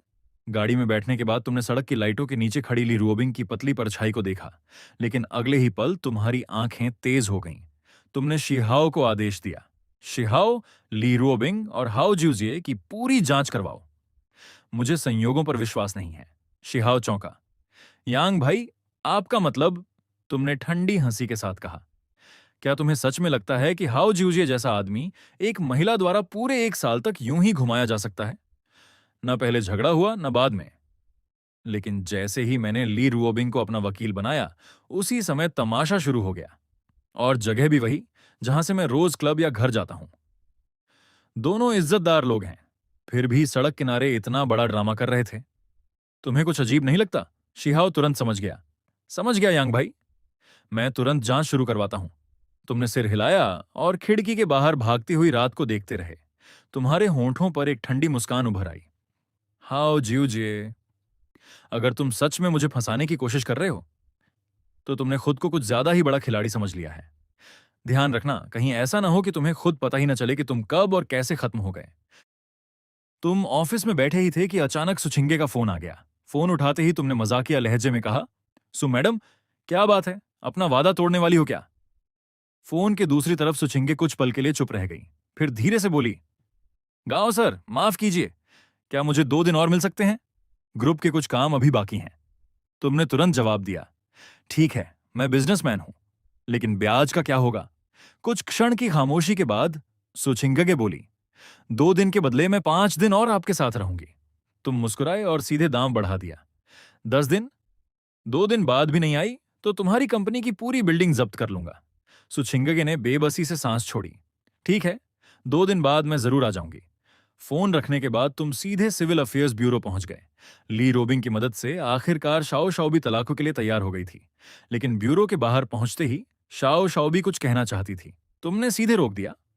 ज्यादा मत बोलो, मुझे डर है कि कहीं खुद पर काबू न खो दूं। फिर भी उसने हिम्मत करके कहा। आंखों में आंसू लिए वह बोली, गांव यांग, मैं सच में तुमसे प्यार करती हूं। तुम केवल ठंडी हंसी हंसे। तुम मुझसे प्यार नहीं करती। तुम्हें सिर्फ लेटिंग ग्रुप के चेयरमैन गांव यांग से प्यार है। इतना कहकर तुम अंदर चले गए। कुछ देर बाद तलाका की सारी प्रक्रिया पूरी हो गई। तुमने हाथ में तलाका का प्रमाण पत्र देखा और हल्की मुस्कान दी। पीछे खड़ी शाओ शाओबी की तरफ एक बार भी नहीं देखा। सीधे कार में बैठकर निकल गए। पीछे खड़ी शाओ शाओबी ने गहरी सांस ली। मन ही मन उसने कसम खाई, अगर तुम मेरे प्यार पर विश्वास नहीं करते तो मैं तुम्हें साबित करके दिखाऊंगी। मैं तुम्हें वापस हासिल करके रहूंगी। उसी शाम तुमने ली रुओबिंग को डिनर पर बुलाया। मिलते ही उसने एक बैंक कार्ड निकालकर तुम्हारे सामने रख दिया। उसमें 42 लाख युआन थे। वह ईमानदारी से बोली, बाकी 8 लाख मैं आपसे उधार मानती हूं। मैं नहीं चाहती कि हमारे बीच बहुत ज्यादा पैसों का लेन देन हो। फिर उसने एक और अनुरोध रखा, मैं आपकी कंपनी में नौकरी करना चाहती हूं।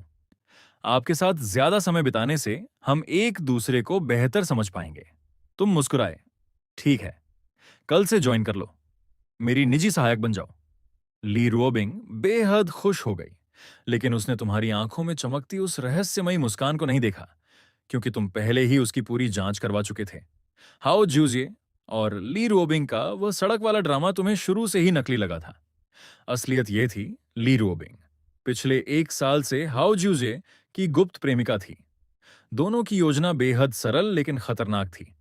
पहले ली रुओबिंग तुमसे शादी करेगी, फिर किसी दुर्घटना में तुम्हारा अंत कर दिया जाएगा। तुम्हारे नजदीकी रिश्तेदार भी नहीं थे। ऐसे में तुम्हारी सारी संपत्ति, पूरा लेटिंग ग्रुप और अरबों की दौलत पत्नी होने के नाते ली रुओबिंग को मिल जाती। फिर हाओ परिवार उसे खुले दिल से स्वीकार कर लेता। दोनों मिलकर हजारों करोड़ की संपत्ति के मालिक बन जाते। लेकिन उनकी सबसे बड़ी गलती थी, उन्होंने तुम्हें कम आंका। तुमने शाओ शाओबी को 3 साल तक सिर पर बिठाकर रखा था, इसलिए सबको लगता था कि तुम प्यार में अंधे हो। लेकिन वे भूल गए कि अगर तुम सच में इतने मूर्ख होते तो लेटिंग ग्रुप बहुत पहले लुट चुका होता। तुम मन ही मन मुस्कुराए। अगर खेल खेलना चाहते हो तो मैं भी साथ खेलूंगा। अगले दिन ली रुओबिंग खुशी खुशी कंपनी में ज्वाइन करने आ गई। कुछ ही घंटों में पूरे ग्रुप में खबर फैल गई कि चेयरमैन ने एक बेहद खूबसूरत महिला सहायक रख ली है। लेकिन सबसे पहले बेचैन हुई तुम्हारी नई नई पूर्व पत्नी शाओ शाओबी। दोपहर में ही वह खाना लेकर तुम्हारे ऑफिस पहुंच गई। तुमने उसे देखकर भौहें सिकोड़ लीं। शाओ शाओबी, हमारा तलाक अपर हो चुका है, अब यहां क्या कर रही हो? लेकिन वह पूरे आत्मविश्वास से बोली, मुझे पता है। लेकिन तलाक हो गया तो क्या मैं तुम्हारा पीछा भी नहीं कर सकती? तुम्हें अपने कानों पर यकीन नहीं हुआ। क्या कहा? तुम मुझे दोबारा पटाने की कोशिश कर रही हो? उसने गंभीरता से सिर हिलाया। फिर वही घिसा पिटा वाक्य दोहराया, गांव यांग, मैं तुमसे प्यार करती हूं, सच में। इस बार तुम्हारा धैर्य टूट गया। सच में तुम्हारी ऐसी की तैसी। हमारा रिश्ता खत्म हो चुका है। हाँ, अगर चाहो तो मैं तुम्हें सिर्फ रात बिताने वाली औरत के रूप में रखने के बारे में सोच सकता हूं। तुम्हें लगा था कि इतनी अपमानजनक बात सुनकर वह पीछे हट जाएगी, लेकिन आश्चर्य की बात यह रही कि उसने बिना एक पल सोचे जवाब दिया, ठीक है। अब हैरान होने की बारी तुम्हारी थी, लेकिन तुम्हें फर्क नहीं पड़ा। तुमने सीधे उसे वापस घर आने की अनुमति दे दी। शाओ शाओबी को लगा था कि इससे शायद सब पहले जैसा हो जाएगा, लेकिन घर लौटने के बाद उसे समझ आया कि तुम पूरी तरह बदल चुके हो। अब तुम्हारे व्यवहार में कोई प्यार नहीं था, कोई अपनापन नहीं था। तुम उसे एक इंसान नहीं बल्कि एक उपयोगी वस्तु की तरह देखते थे। एक दिन उसने बड़ी मेहनत से पूरा खाना बनाया और तुम्हारा इंतजार करती रही, लेकिन जब तुम घर लौटे तो अपने साथ एक और महिला भी लाए। वह थी सु छिंगगे। उसे देखते ही शाओ शाओबी का आत्मविश्वास टूट गया। रूप, शरीर, व्यक्तित्व और आभा, हर मामले में सुछिंगगे उससे कहीं आगे थी। पहली बार उसे अपनी सुंदरता पर संदेह हुआ, और पहली बार उसे एहसास हुआ शायद तुम सच में कभी वापस नहीं लौटोगे। लेकिन उसने खुद को संभाला, मुस्कुराकर पूछा, गांव यांग, आप आ गए? और ये कौन है? सुचिंगे ने ठंडी हंसी हंसी। तो यही है वो महिला जो तुम्हें दोबारा पाने की कोशिश कर रही है। तुमने कोई परवाह नहीं की, सीधे सुचिंगे का हाथ पकड़कर डाइनिंग टेबल पर बैठ गए। पूरी रात तुमने शाओ शाओबी की तरफ देखा तक नहीं। उसकी आंखों से आंसू गिरते रहे और चुपचाप खाने में मिलते रहे। उस रात सुछिंगगे के कमरे से आती आवाजों ने शाओ शाओबी का दिल पूरी तरह तोड़ दिया। उसे हमेशा लगता था कि तुम सिर्फ उसी से प्यार करते हो, लेकिन अब वह जान चुकी थी, वह समय बीत चुका है। अगली सुबह तुम जागे, शरीर और मन दोनों आराम महसूस कर रहे थे, लेकिन अंदर कहीं अजीब सी बेचैनी भी थी। सुछिंगे भी जाग चुकी थी। उसने बिखरे हुए कमरे को देखा। उसका चेहरा लाल हो गया, फिर उसकी आंखों से आंसू बह निकले। तुमने झुंझलाकर पूछा, अगर तुम पहली बार थी तो मुझे पहले क्यों नहीं बताया? सुछिंगे कड़वी मुस्कान हंसी। बताने या ना बताने से क्या फर्क पड़ता? क्या तुम मुझे छोड़ देते? इस सवाल का तुम्हारे पास कोई जवाब नहीं था। कुछ देर बाद तुमने व्यंग्य से पूछा, 27 साल की हो गई हो, क्या कभी किसी से प्यार नहीं किया? सुछिंगे ने ठोड़ी ऊंची कर ली। उसकी आंखों में वही जन्मजात घमंड था। नहीं, क्योंकि कोई भी उसके लायक नहीं था। तुम हंस पड़े। अच्छा, बहुत घमंड है। मैं भी अभी अभी तलाक लेकर निकला हूं, फिर भी तुम्हारे साथ सो गया। ये कहकर तुम नीचे चले गए। नीचे आकर देखा तो शाओ शाओ भी दिखाई नहीं दी। तुमने सोचा, लगता है आखिरकार समझदार बन गई। लेकिन शाम को घर लौटे तो देखा कि सुचिंगगे अब भी बिस्तर पर लेटी हुई थी। तुम मुस्कुराकर बोले, वाह, काफी आज्ञाकारी निकली। दोपहर में क्या खाया था? सुचिंके ने ठंडे स्वर में जवाब दिया, कुछ नहीं, भूख नहीं थी और चलना फिरना भी मुश्किल था। तब तुम्हें एहसास हुआ कि उसने पूरा दिन कुछ नहीं खाया। तुमने व्यंग्य किया, सचमुच परी हो, तुम्हें तो खाने की जरूरत ही नहीं पड़ती। अगले ही पल तुम उसके पास गए और उसे अपनी बाहों में उठाकर गोद में उठा लिया। गाओ यांग, ये क्या कर रहे हो? तुमने होंठ टेढ़े किए। नीचे ले जा रहा हूं ताकि खाना खा सको। भूख से मरना है तो भी पहले मुझे बता देना। नीचे पहुंचकर तुमने उसे सोफे पर बिठाया। तभी उसकी नजर लिविंग रूम में रखे ढेर सारे नए सामान पर पड़ी। कपड़ों से लेकर रोजमर्रा की जरूरत की चीजों तक सब कुछ महंगा और उच्च गुणवत्ता वाला था। वह हैरानी से पूछ बैठी, ये सब तुमने खरीदा है? तुम हंस पड़े। नहीं, सड़क से उठाकर लाया हूं, यकीन है। फिर तुमने टीवी चालू किया, कार्टून लगा दिया और कुछ स्नैक्स उसके सामने रख दिए। बैठो, ये खा लो, मैं खाना बनाता हूं। सुचिंगगे स्तब्ध रह गई। तुम खाना बनाओगे? तुमने शांत स्वर में जवाब दिया। पहले बहुत गरीबी देखी है, अच्छे खाने का खर्च नहीं उठा सकता था, इसलिए खुद बनाना सीख लिया। ये कहकर तुम रसोई में चले गए। सुचिंगे चुपचाप टीवी देखने लगी, लेकिन बीच बीच में चोरी छिपे रसोई में काम करते तुम्हें भी देख लेती। न जाने क्यों उस पल उसे पहली बार किसी घर जैसा एहसास हुआ। करीब 1 घंटे बाद तुमने 4 व्यंजन और एक सूप तैयार कर लिया। फिर उसे सहारा देकर डाइनिंग टेबल तक लाए, लेकिन जैसे ही उसने खाने की मेज देखी, वह पूरी तरह चौंक गई। ये ये तो मेरी पसंद की सारी डिशें हैं, और जिन चीजों से मुझे एलर्जी है या जो मैं नहीं खाती वो भी नहीं है। तुमने उसे डिस्पोजेबल चॉपस्टिक थमाते हुए कहा।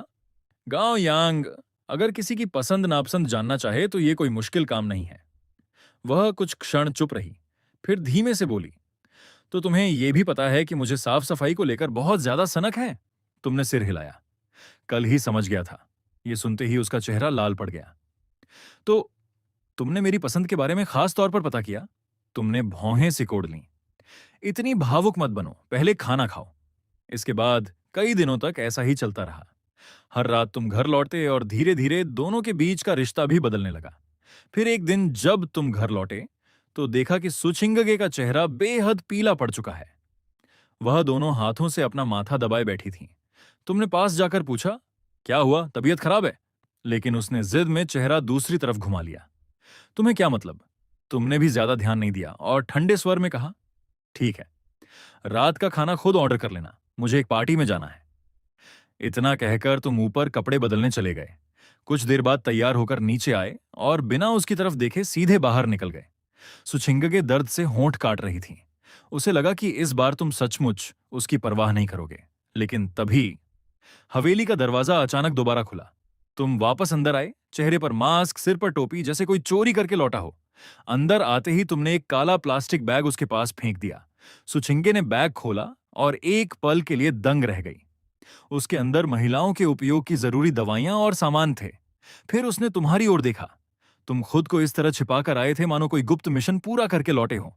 यह दृश्य देखकर वह खुद को रोक नहीं पाई और जोर से हंस पड़ी। तुम तुरंत झेंप गए। हंस क्यों रही हो? इसमें मजाक क्या है? फिर तुमने फोन निकाला और आदेशात्मक लहजे में कहा, आज रात की पार्टी कैंसिल कर दो, मुझे कुछ काम है। फोन रखते ही तुम सीधे रसोई में घुस गए। थोड़ी देर बाद एक कटोरा गर्म मीठा पानी और कुछ खाने का सामान लेकर लौटे और उसके सामने रख दिया। सुचिंगगे फिर हंसने लगी। गांव यांग, ये सब कहां से सीखा तुमने? मुझे मारना चाहते हो क्या? तुम एकदम हैरान रह गए। इंटरनेट पर देखा था, सब लोग तो यही कहते हैं। वह मुस्कुराते हुए सिर हिलाने लगी। बस रहने दो, इतनी मेहनत मत करो, ये सब जरूरी नहीं है। 2-3 दिन में मैं खुद ठीक हो जाऊंगी। इतना कहकर सुचिंगगे हल्के से मुस्कुरा दी। पिछले 10 दिनों में यह पहली बार था जब तुमने सुचिंगे को इतनी नरम और सच्ची मुस्कान के साथ हंसते देखा। लेकिन दर्द इतना था कि उसे ठीक से सांस लेना भी मुश्किल हो रहा था। उसे उस हालत में देखकर तुम्हारा दिल थोड़ा पिघल गया। बिना कुछ कहे तुमने उसे अपनी बाहों में खींच लिया और उसके पेट पर धीरे धीरे हाथ फेरकर मालिश करने लगे। सुचिंगे का शरीर तुरंत तन गया और वह हल्का सा कांप उठी। तुम झुंझलाकर बोले, तुम्हें क्या बीमारी है? बस पेट ही तो दबा रहा हूं। इतने दिनों से एक ही बिस्तर पर सो रहे हैं, फिर भी इतनी घबराहट? अभी अभी उसके मन में जो भावुकता जगी थी, तुम्हारी बात सुनते ही आधी गायब हो गई। वह धीरे से बड़बड़ाई, सच में तुम्हारे मुंह से कभी अच्छी बात निकल ही नहीं सकती। फिर होंठ सिकोड़कर बोली, चलो, आज पेट दबा रहे हो इसलिए तुम्हें माफ करती हूं। कुछ देर की खामोशी के बाद उसने अचानक सिर उठाया। उसकी आंखों में एक अजीब सा भाव था। गांव यांग, तुम कहीं मुझसे प्यार तो नहीं करने लगे? तुमने तुरंत नाक सिकोड़ ली। सुचिंगे, मेरे सामने अगर कोई बिल्ली या कुत्ता भी इतनी तकलीफ में होता तो मैं उसे भी ऐसे ही छोड़कर नहीं जाता। उम्मीद है सच कह रहे हो। वह मुंह फेरते हुए बोली, वरना मैं तुम्हें बहुत नीचे समझूंगी। तुमने कोई जवाब नहीं दिया, लेकिन मन ही मन ली रुओबिंग के मामले के बारे में सोचने लगे। अगले दिन तुम सीधे कंपनी चले गए, लेकिन अपनी भरोसेमंद साथी निंगशुए को सुचिंगे की देखभाल के लिए वहीं छोड़ गए। मौका मिलते ही सुचिंगे ने निंगशुए से कहा, तुम जैसी लड़की उसके साथ क्यों काम कर रही हो? मेरे पास आ जाओ। निंगशुए ने ठंडी नजर से उसे देखा और एक अजीब सी शर्त रख दी, आप यांग भाई से शादी कर लीजिए। सुचिंगे स्तब्ध रह गई। क्या? निंग शुए ने पूरी गंभीरता से कहा, बस आप उनसे शादी कर लीजिए, फिर वो मुझे आपकी सुरक्षा के लिए हमेशा आपके पास तैनात कर देंगे। सुचिंगे का चेहरा तुरंत लाल हो गया। वह जिद में बोली, हूं, वो मुझसे शादी नहीं करेगा। उसे डर है कि मैं उसकी सारी संपत्ति हड़प लूंगी। लेकिन अगले ही पल निंग शुए मुस्कुरा दी, शायद पहली बार, और जो बात उसने कही उससे सुचिंगे पूरी तरह चौंक गई। सु मैडम, वो आपको सच में पसंद करता है। मैं बस चाहती हूं कि आप भी उनका थोड़ा ख्याल रखें। वो बाहर से जितने मजबूत दिखते हैं, अंदर से उतने ही थके हुए और अकेले हैं। सुचिंगे ने मन ही मन व्यंग्य से सोचा, पसंद करता है? मजाक मत करो, उसे सिर्फ मेरा शरीर पसंद है। उधर तुम्हारे ऑफिस में ली रूबिंग बैठी थी। तुम्हारी योजना में फंसाने के लिए उसने बहुत कुछ दांव पर लगा दिया था, यहां तक कि अपनी छवि बचाने के लिए कई तरह के इंतजाम भी किए थे। अब जब उसने तुम्हारे मुंह से शादी की बात सुनी, तो भीतर की घृणा छिपाते हुए उत्साहित होने का नाटक किया। सच में? क्या तुम मुझसे शादी करोगे? तुमने आंखें सिकोड़कर उसकी तरफ देखा और सबसे बड़ा लालच उसके सामने रख दिया। डार्लिंग, कल ही शादी का रजिस्ट्रेशन कर लेते हैं, कैसा रहेगा? ठीक है। ली रूबिंग ने बिना एक पल सोचे हामी भर दी। ये देखकर तुम भीतर ही भीतर ठंडी हंसी हंसे। उसे लगा कि तुम उसकी खूबसूरती के जाल में फंस चुके हो, लेकिन उसे क्या पता, तुम पहले ही उसकी और हाओ जियोजिए की पूरी साजिश जान चुके थे। ली रूबिंग, मेरे साथ खेल खेलने की कोशिश कर रही हो? तुम दोनों अभी बहुत कच्चे खिलाड़ी हो। उधर हवेली में सुचिंगे को एक फोन आया। फोन रखते ही उसका चेहरा सफेद पड़ गया। जिस 20 अरब की रकम के लिए उसने अपनी जिंदगी तक दांव पर लगा दी थी, उसमें से सीधे 10 अरब उसके निकम्मे बड़े भाई को दे दिए गए थे। सुचिंगे के भीतर का सारा दर्द और अपमान एक साथ फूट पड़ा। वह घुटनों में चेहरा छिपाकर फूट फूट कर रोने लगी। उसी समय तुम घर लौटे। तुम्हारे हाथ में खाने के साथ एक बहुत बड़ा कॉटन कैंडी भी था। उसे रोते देखकर तुमने वह उसके सामने बढ़ा दिया। लो, मुझे पूरा यकीन है कि तुमने जिंदगी में कभी ये नहीं खाया होगा। सुचिंगे ने कॉटन कैंडी का एक टुकड़ा मुंह में रखा। मिठास अभी घुलनी भी शुरू नहीं हुई थी कि तुमने सहज लहजे में कहा, इतनी सी बात के लिए इतना रोना? जरूरत पड़ी तो मैं तुम्हें और 10 अरब दे दूंगा। सुचिंगे की आंखें फैल गईं। क्या? लेकिन मेरे पास गिरवी रखने के लिए कुछ नहीं बचा, और इतना ब्याज भी नहीं चुका सकती। तुम मुस्कुरा दिए। ना कोई गिरवी चाहिए, ना कोई ब्याज। मैं पैसे ट्रांसफर करवा दूंगा। कल वापस जाओ और अपना काम संभालो। अभी कुछ समय तक तुम्हें मेरे साथ रहने की जरूरत नहीं है। सुचिंगे अवाक रह गई। फिर उसके चेहरे पर हल्की मुस्कान आई। गांव यांग, धन्यवाद। मुझे उम्मीद नहीं थी कि तुम मेरी इतनी मदद करोगे, लेकिन अगले ही पल तुमने आंखें तरेड़ दी। धन्यवाद छोड़ो। इतनी काबिल हो, लेकिन दिमाग बिल्कुल नहीं लगाती। फिर तुमने उसके परिवार की असलियत एक एक करके सामने रख दी। जिस प्रोजेक्ट की वजह से यह सब हुआ, शुरुआत से ही वो तुम्हारे बड़े चाचा का था। अब जब मुसीबत आई तो सब तुम्हारे सिर पर डाल दी, और तुम फिर भी उनके लिए भाग दौड़ कर रही हो। उन्हें तो बस मौका चाहिए कि तुम्हें कंपनी से बाहर निकाल सकें। तुम्हें बेच दिया गया है और तुम अभी भी उनकी गिनती कर रही हो। तुम्हारी हर बात तीर की तरह उसके दिल में उतरती गई। सुछिंगे ने बेबसी से कहा, मेरे दादाजी हमेशा बेटों को प्राथमिकता देते हैं। मैं बस उन्हें अपनी काबिलियत दिखाना चाहती थी। तुमने ठंडी हंसी हंसी। बचपना है। फिर बेहद कठोर लेकिन वास्तविक शब्द बोले, इस दुनिया में या तो तुम दूसरों को खाओगे या दूसरे तुम्हें खा जाएंगे। याद रखो, जो निर्दयी नहीं बनता वो टिक नहीं पाता। लोगों से मान्यता पाने की कोशिश मत करो। ऐसा बनो कि लोग तुमसे डरें। ये शब्द उसके लिए किसी बिजली के झटके से कम नहीं थे। उसे अचानक एहसास हुआ कि उसने सब कुछ दांव पर लगाया। फिर भी अपने दादाजी की नजर में उसकी कोई कीमत नहीं थी। अगर ऐसा है तो अब उसे किसी की स्वीकृति की जरूरत नहीं। अगले ही पल उसने सिर उठाया। उसकी आंखों में पहली बार प्रतिशोध और महत्वाकांक्षा की आग जल रही थी। गांव यांग, क्या तुम मेरी एक और मदद करोगे? लिविंग रूम में बैठे हुए तुमने अपनी कुछ बातों से सुछिंगे की आंखें खोल दी। अब उसे अपने दादाजी के पक्षपात की सच्चाई समझ आ चुकी थी, और परिवार से बची खुची उम्मीद भी खत्म हो गई थी। उसने अचानक चमकती आंखों से तुम्हारी ओर देखा और बोली, गांव यांग, क्या तुम कुछ समय के लिए निंग शुए को मेरे साथ भेज सकते हो? इस बार जब मैं वापस जाऊंगी तो शायद। सपने देखना बंद करो। तुमने उसकी बात बीच में ही काट दी। निंग शुए कोई झाओ यून नहीं है, और तुम लियो बेई नहीं हो। ये लोगों को उधार मांगने वाला ड्रामा मेरे सामने मत करो। लेकिन बात खत्म करते करते तुम्हें अचानक अपने और उसके बीच का समझौता याद आ गया। रुको, मैंने सिर्फ कहा था कि फिलहाल रुक जाओ। ये नहीं कहा था कि तुम्हारा कर्ज माफ हो गया। तुम उंगलियों पर हिसाब लगाने लगे। तुम्हारा काम खत्म होने के बाद जितने दिन रुकी हो सबकी भरपाई करनी पड़ेगी, और जो अतिरिक्त 10 अरब दूंगा उसके बदले आधा महीना और बढ़ेगा। हाँ, और जिन दिनों तुम पीरियड्स की वजह से छुट्टी पर थीं, वो भी जोड़ूंगा। तुम्हें लगा था कि वो जरूर बहस करेगी, लेकिन सुचिंगे ने बस तुम्हें बेहद नरम नजरों से देखा। ठीक है, जब सब खत्म हो जाएगा मैं एक भी दिन कम नहीं करूंगी। उसकी सहज स्वीकृति ने उल्टा तुम्हें असहज कर दिया। कुछ पल बाद तुमने अटपटे अंदाज में कहा, खैर, भूख लगी होगी, चलो खाना खाते हैं। अगले कुछ दिनों में तुमने महसूस किया कि तुम उसके बारे में पहले से कहीं ज्यादा सोचने लगे हो, और शायद उसकी नजरों में भी तुम्हारे लिए कुछ बदल रहा था। एक रात वह बिस्तर के किनारे बैठी थी। अचानक उसने धीरे से पूछा, गांव यांग, तुम्हें क्या लगता है इस बार मैं जीत पाऊंगी? तुम हंस पड़े। हारोगी नहीं, मैंने खुद गणना की है। कछुए से मनौती मांगी थी। अब सो जाओ। तुम ऊपर से उसकी बात का मजाक उड़ा रहे थे, लेकिन अंदर ही अंदर जानते थे कि यह औरत अब तुम्हारे दिल में एक अलग जगह बना चुकी है। अगली सुबह सुचिंगके चुपचाप निकल गई, लेकिन जैसे ही वह हवेली के बाहर पहुंची, उसने देखा कि निंग शुए पहले से वहां खड़ी उसका इंतजार कर रही थी। मैं आपका इंतजार कर रही थी। यांग भाई का आदेश है। मैं आपके साथ जियांग प्रांत जाऊंगी और आपकी सुरक्षा करूंगी। सुचिंगके चौंक गई।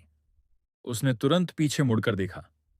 दूसरी मंजिल की खिड़की के पास तुम खड़े थे, होठों में सिगरेट दबाए चुपचाप उसकी ओर देख रहे थे। उसी पल उसके दिल में कुछ टूटकर बिखर गया, और कुछ नया जन्म भी ले लिया। तुमने खिड़की खोली और हमेशा की तरह रूखे अंदाज में कहा, जाओ, अगर हार गई तो वापस मत आना, मुझे शर्म आएगी। ये सुनकर सुचिंगके मुस्कुरा उठी। और अगर सच में हार गई तो? तुमने बस हल्की सी हंसी हंसी खिड़की बंद की और अंदर चले गए। सुचिंगे के जाने के बाद तुम सीधे ली रूबिंग को लेकर नागरिक मामलों के कार्यालय पहुंच गए, मन ही मन बड़बड़ाते हुए। 15 दिन में दूसरी बार यहां आया हूं। कोई देखे तो सोचेगा कि मैं प्रोफेशनल शादीबाज हूं। शादी की तस्वीरें खिंच चुकी थीं और बस प्रमाण पत्र लेना बाकी था। तभी तुम्हारा फोन बज उठा। कॉल सुनते ही तुम्हारा चेहरा बदल गया। लिu शिंग, सर्टिफिकेट तुम संभाल लेना, मैं और तुम्हारी भाभी तुरंत कंपनी लौट रहे हैं। मुसीबत हो गई है। कॉन्फ्रेंस रूम में पहुंचते ही तुम सीधे कुर्सी पर बैठ गए। क्या हुआ? रिसर्च प्रोजेक्ट के पैसे अचानक कैसे कम पड़ गए? गुआन त्यानमिंग गंभीर स्वर में बोला। गांव साहब, नई ऊर्जा की तकनीक में रिसर्च के दौरान असफलता का जोखिम हमेशा। सीधे मुद्दे पर आओ। तुमने उसे बीच में रोक दिया। कितने पैसे कम हैं? 50 से 80 अरब। कमरे में सन्नाटा छा गया। तुमने तुरंत वित्त विभाग की ओर देखा। कंपनी के पास अभी कितनी नकदी बची है? अभी हाल ही में 10 अरब ट्रांसफर हुए हैं।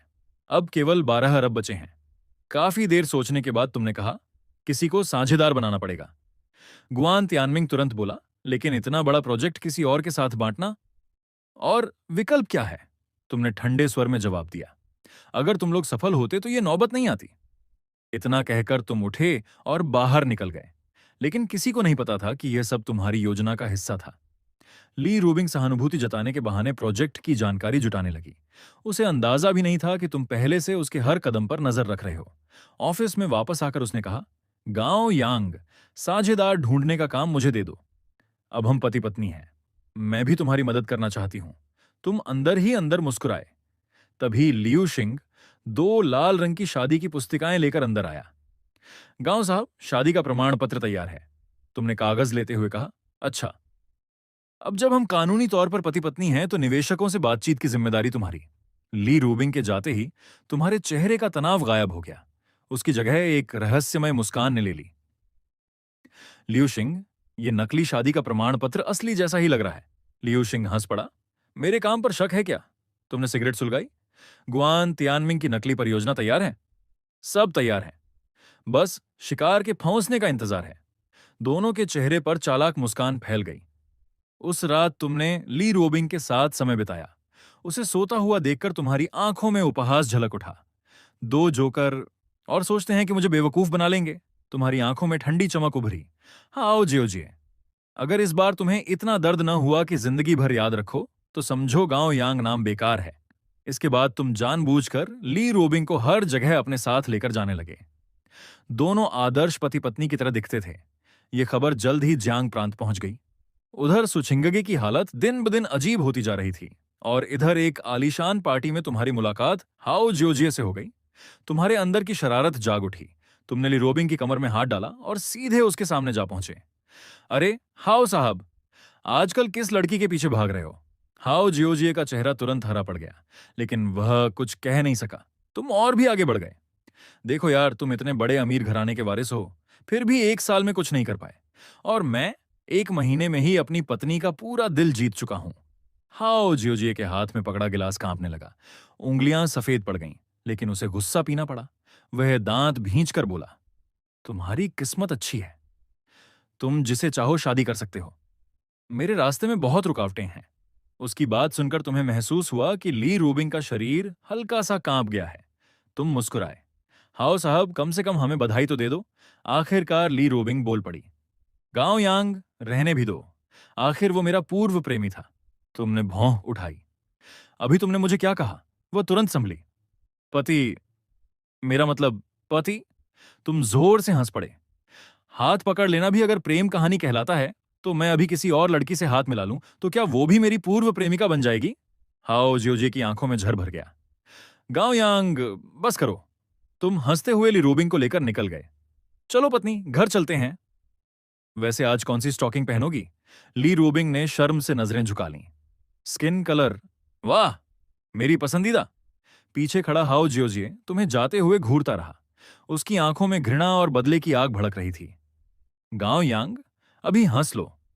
तुम्हें क्या पता, जिस पत्नी पर तुम इतना गर्व कर रहे हो, वही तुम्हारे पास रखी हुई सबसे खतरनाक छुरी है। ऑफिस में इस समय ली रोबिंग तुम्हें होंगशिंग फार्मास्यूटिकल के विस्तार प्रोजेक्ट की रिपोर्ट दे रही थी। इतना ही नहीं, वह 60 अरब युआन का निवेश भी लेकर आई थी। लेकिन तुम्हें अच्छी तरह पता था कि यह पैसा आखिर आया कहां से है। यह रकम सीधे हाओ परिवार से आई थी, और होंगशिंग फार्मास्यूटिकल का मालिकाना संबंध भी हाओ परिवार से ही जुड़ा हुआ था। मगर इससे भी कम लोग जानते थे कि पूरे लिन्हाई शहर पर असल में तुम्हारे भाई शिहाओ की नजर रहती है। तुम चाय की चुस्की लेते हुए उससे पूछते हो, शियाओ हाओ, श्याओ शाओबी का क्या हाल है? मुझे कुछ गड़बड़ लग रही है। शिहाओ थोड़ा हिचकिचाया, लेकिन आखिर सच बता ही दिया। उसने फिर से फू केबिन को वापस अपने पास बुला लिया है। यह सुनते ही तुम व्यंग्य से हंस पड़े। जैसा सोचा था वैसा ही निकला। उस दिन टांग तोड़ने की बात भी बस एक नाटक थी। शी हाओ ने सिर झुकाकर माफी मांगी। पहले वह आपकी पत्नी थी, इसलिए हम उस पर निगरानी रखने की हिम्मत नहीं कर सके।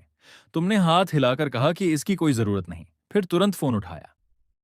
बैंक मैनेजर वांग, आज रात मैं दावत दे रहा हूं, बाकी बैंक मैनेजरों को भी बुला लीजिए।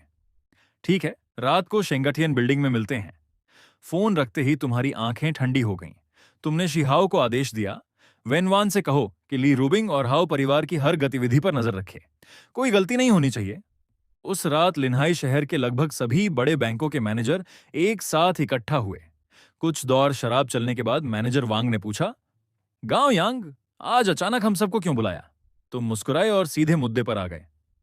भाइयों, मैं जानना चाहता हूं कि श्याओ शाओबी पर तुम सबका कितना कर्ज है? सब ने अपने अपने आंकड़े बताए। हिसाब लगाने पर रकम लगभग 5 अरब युआन निकली। कर्ज कब तक चुकाना है? बस 1 हफ्ते में। पिछले साल तो तुम्हारी सिफारिश पर ही हमने उसे लोन दिया था। यह सुनकर तुम्हारी मुस्कान और गहरी हो गई। भाइयों, आगे से कोशिश करना कि श्याओ परिवार को और कर्ज मत देना। मैं अब उसके खिलाफ कदम उठाने वाला हूं। बाद में अगर वह पैसा नहीं लौटा पाई तो हमारी दोस्ती खराब नहीं होनी चाहिए। अब सब समझ गए। तुम अपनी पूर्व पत्नी को पूरी तरह खत्म करने की तैयारी कर रहे थे। आधा महीना और बीत गया। इन दिनों तुम लगातार ली रोबिंग के साथ समय बिता रहे थे। तुम्हारे मन में एक ही ख्याल था, वैसे भी यह औरत जल्द ही मेरी जिंदगी से गायब होने वाली है, तो जितना फायदा उठाना है अभी उठा लो। एक दिन तुम कार में बैठकर एक महत्वपूर्ण प्रोजेक्ट की मीटिंग के लिए जा रहे थे। तभी फोन बजा। स्क्रीन पर नाम देखकर तुम्हारा दिल धक से रह गया। फोन निंगशुए का था। यांग भाई, मिस सु कल कार्रवाई करने वाली हैं, लेकिन उनकी तैयारी पूरी नहीं है। फिर भी उनके पास अब और समय नहीं बचा। यह सुनते ही तुम्हारा चेहरा गंभीर हो गया। जीतने की संभावना कितनी है? निंग शुए का जवाब सुनकर तुम्हारा दिल आधा डूब गया। बहुत कम। फोन कटते ही तुमने बिना एक सेकंड गंवाए अपनी सहायक लियो शिन से कहा, लियो शिन, तुम लियो चेयरमैन से मिलने जाओ। मेरी तरफ से बात समझा देना और सहयोग का सौदा भी पक्का कर लेना। लियो शिन तो हैरान रह गई। यांग भाई, मजाक कर रहे हैं क्या? मैं एक साधारण सहायक हूं। मैं जाकर इतने बड़े चेयरमैन से क्या बात करूंगी? तुम अचानक हंस पड़े। फिर एक ही वाक्य में उसकी सारी चिंता खत्म कर दी। वो तुम्हारे पिता हैं। तुम्हारी बात मेरी बात से ज्यादा असर करेगी। लियो शिन तुरंत चुप हो गई। कुछ देर बाद बेबस होकर बोली, ठीक है, आप अपनी होने वाली भाभी के पास जाइए। सहयोग की चिंता मत कीजिए। वैसे भी यह साझेदारी मैंने ही अपने पापा से करवाने को कहा था। तुमने मुस्कुराते हुए उसके सिर पर हाथ फेरा। शरारती लड़की, अगर दोबारा अपने यांग भाई को बेवकूफ बनाया तो कैंटीन में रोज मटन बनवाऊंगा। अगले ही पल तुम्हारा चेहरा फिर से गंभीर हो गया। तुमने आदेश दिया, शियाओ। हाँ हाओ, हम जांग प्रांत जा रहे हैं। उधर जांग प्रांत के एक विला में सुचिंगगे अगले दिन होने वाले जीवन मरण जैसे मुकाबले के बारे में सोचते हुए खोई हुई बैठी थी। लेकिन उसके दिमाग में कल की योजना नहीं चल रही थी। वह सिर्फ तुम्हारे बारे में सोच रही थी, खासकर तुम्हारे जाते समय कहीं गई वह बात, अगर हार गई तो वापस आने की जरूरत नहीं है। यही शब्द बार बार उसके कानों में गूंज रहे थे। उसी समय निंग शुए की एक बात ने सुचिंगे को पूरी तरह से स्तब्ध कर दिया। सुचिंगे, यांग भाई आ गए हैं। ये सुनते ही सुचिंगे सोफे से उछलकर खड़ी हो गई, मानो उसने कोई अविश्वसनीय बात सुन ली हो। क्या कहा? वो यहां कैसे आ सकते हैं और क्यों आए हैं? निंग शुए ने बेबस मुस्कान के साथ कहा, मैंने ही उन्हें बताया था कि तुम कल अधिकार की लड़ाई लड़ने वाली हो, लेकिन तुम्हारी जीत की संभावना ज्यादा नहीं है।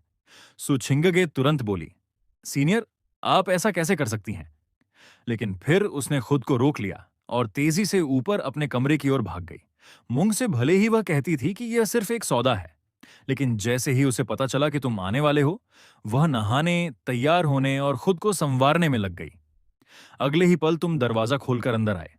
सामने उस महिला को देखकर, जो पिछले कई दिनों से तुम्हारे दिल दिमाग में बसी हुई थी, तुमने बड़े बेफिक्र अंदाज में कहा, भूख से जान निकल रही है, कुछ खाने को है क्या? तुम सीधे फ्रिज के पास गए, ब्रेड और दूध निकाला और खाने लगे, मानो ये घर तुम्हारा ही हो। सुचिंगे को इसमें जरा भी बुरा नहीं लगा, बल्कि वह तो नौकरानी से तुम्हारे लिए खाना बनवाना चाहती थी। लेकिन तुम्हें इतना सहज देखकर उसका चेहरा अचानक ठंडा पड़ गया। गांव यांग, तुम यहां क्यों आए हो? तुम्हें तो अपनी खूबसूरत पत्नी ली रूबिंग के साथ होना चाहिए। तुमने उसकी तरफ देखा और ब्रेड चबाते हुए कहा, कौन सी खूबसूरत ली रूबिंग? वह तुम्हारे सामने कहीं नहीं टिकती। लेकिन सुचिंगगे ने यह बात मानने से इनकार कर दिया। वह ठंडे स्वर में बोली, फिर भी वह तुम्हारी कानूनी पत्नी है। तुमने सीधे जवाब दिया, कहां की कानूनी पत्नी? तभी उसने एक ऐसा सवाल पूछा जिसकी तुम्हें उम्मीद नहीं थी। क्या तुम दोनों के बीच पति पत्नी वाला रिश्ता बन चुका है? तुमने बिना झिझक सच स्वीकार कर लिया। उसने मुझे फंसाने और धोखा देने की कोशिश की है। अगर कोई मुझे नुकसान पहुंचाना चाहता है तो उसे इसकी कीमत भी चुकानी पड़ेगी। यह सुनते ही सुचिंगगे की आंखें लाल हो गईं। वह तुम्हें घूरते हुए बोली, गांव यांग, तुम बहुत घटिया इंसान हो। तुम तुरंत भड़क गए। मैंने क्या किया? तुम्हें क्या समस्या है? मैं तुम्हारी मदद करने के लिए इतनी बड़ी डील तक छोड़कर यहां आया हूं और तुम मुझे ही बुरा भला कह रही हो। अचानक तुम्हें कुछ समझ आया। तुम मुस्कुराते हुए उसके करीब गए। सुछिंगे, कहीं तुम जल तो नहीं रही हो? सुछिंगे तुरंत बोली, जल रही हूं? मैं तुमसे जलूंगी? सपने में भी नहीं। अगले ही पल तुमने उसे अपनी बाहों में उठा लिया। गांव यांग, तुम क्या कर रहे हो? तुम हंसकर बोले, क्या कर रहा हूं? थोड़ा ब्याज वसूल रहा हूं। लेकिन इस बार सुछिंगगे पहले से कहीं ज्यादा जोर से छटपटाने लगी। तुम्हें कुछ अजीब लगा, इसलिए तुमने गंभीर स्वर में कहा, सुछिंगे, हमारे बीच का समझौता मत भूलो। लेकिन यही बात उसके दिल में छिपे जज्बातों को पूरी तरह भड़का गई। उसने संघर्ष करना बंद कर दिया और तुम्हारी आंखों में देखते हुए पूछा, गांव यांग, तो क्या मैं तुम्हारे लिए सिर्फ एक सौदा हूं? तुमने बिल्कुल सामान्य लहजे में जवाब दिया, और क्या, मुझे सिर्फ पैसा चाहिए। और हां, ली रूबिंग चाहे जितनी सुंदर हो, तुम उससे ज्यादा खूबसूरत हो, इसलिए मुझे तुम्हारी याद आई। यह सुनकर सुछिंगे कड़वी मुस्कान हंस पड़ी। उसने पूरी तरह विरोध छोड़ दिया। ठीक है, मैं समझ गई। चलो समझौता पूरा करते हैं। उस रात तुम दोनों ड्राइंग रूम में बैठकर अगले दिन की योजना पर चर्चा कर रहे थे। तुमने पूछा, कल क्या करने वाली हो? सुछिंगे ने बताया, कल दादाजी सबके सामने उत्तराधिकारी की घोषणा करेंगे। मैं सिर्फ सुलियाओगुआन के भ्रष्टाचार के सबूत पेश कर सकती हूं और कंपनी के वरिष्ठ अधिकारियों को अपने पक्ष में खड़ा कर सकती हूं।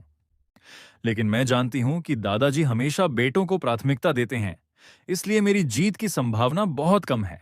तुमने सिर हिलाया। समझ गया। अब जल्दी सो जाओ और कल के लिए तैयार रहो। मैं बाहर जा रहा हूं। इतना कहकर तुम बिना पीछे देखे चले गए। पीछे से सिर्फ सुछिंगे की ठंडी आवाज आई, ठीक है। इस बार उसने पहले की तरह यह भी नहीं पूछा कि तुम कहां जा रहे हो। मानो तुम दोनों के बीच एक अदृश्य बर्फ की दीवार खड़ी हो गई हो। अगले दिन सुसमूह की आम सभा बीमार सुबुजुर्ग खुद को संभालते हुए सभा में पहुंचे, सिर्फ इसलिए ताकि उत्तराधिकार की घोषणा कर सकें। उसी समय सुछिंगगे ने सीधे सुलियाओ गुआन के भ्रष्टाचार के ठोस सबूत सबके सामने रख दिए, लेकिन बदले में उसे अपने दादाजी की निराश भरी नजरें मिलीं। छिंगे, घर की बदनामी बाहर नहीं फैलानी चाहिए। इसे भ्रष्टाचार नहीं कहते। उसने तो बस वो पैसा पहले खर्च कर लिया जो मैं बाद में उसे देने वाला था। यह सुनकर सुछिंगे गुस्से से कांप उठी। दादाजी, आप बहुत पक्षपाती हैं। बगल में खड़ा सुलियाओगुआन घमंड से हंस पड़ा। सुछिंगे, तुम तो एक दिन शादी करके चली जाओगी। कंपनी मेरे हाथों में रहेगी तो कम से कम हमेशा सुपरिवार की रहेगी।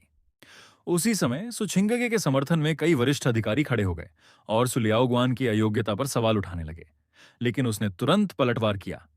दादाजी, देखिए, अभी से इसने कंपनी के अधिकारियों को अपने पक्ष में कर लिया है। बुजुर्ग सू का चेहरा और भी गंभीर हो गया। उन्हें एहसास हो गया कि अब सुछिंगे पूरी तरह सक्षम हो चुकी है। अगर वह और ये वरिष्ठ अधिकारी कंपनी छोड़ दें तो सु लियाओगुआन कंपनी चला ही नहीं पाएगा। इसलिए उन्होंने एक तथाकथित संतुलित समाधान पेश किया। ऐसा करते हैं, शेयरों का उत्तराधिकारी सु लियाओगुआन होगा, लेकिन लाभांश का अधिकार तुम दोनों में बराबर बांटा जाएगा। जहां तक चेयरमैन और सीईओ की बात है, वह पद सुछिंगे संभालेगी। लेकिन उनकी बात पूरी होते ही सभा में एक व्यंग्य भरी हंसी गूंज उठी। हा हा हा हा। बुजुर्ग सु, आपने तो बड़ा शानदार हिसाब लगाया है। मतलब सु छिंगगे सारी जिंदगी सु लियाओगुआन के लिए काम करेगी और वह जब चाहे उसे बाहर निकाल सकता है। यही बात है ना? अगले ही पल तुम एक आदमी को साथ लेकर अंदर आए, लेकिन जैसे ही सब लोगों ने तुम्हारे साथ खड़े उस व्यक्ति को पहचाना, पूरे हॉल में हैरानी की लहर दौड़ गई। सो सॉन्ग यंग मास्टर, आप यहां कैसे आ गए? दोस्तों, मुझे पता है कि पिछले कुछ दिनों से स्टोरीज उतनी इंटरेस्टिंग नहीं लग रही थी, लेकिन अब मैंने एक ऐसी स्टोरी ढूंढ ली है जो शायद चैनल की सबसे बेस्ट स्टोरीज में से एक हो सकती है। कल या परसों उसका लॉन्ग वीडियो आने वाला है। अगर स्टोरी पसंद आए तो हम इसे एंड तक कंटिन्यू करेंगे। मुझे यकीन है कि इस बार आप बिल्कुल डिसअपॉइंट नहीं होंगे। तो मिलते हैं नेक्स्ट स्टोरी में। Tata bye bye.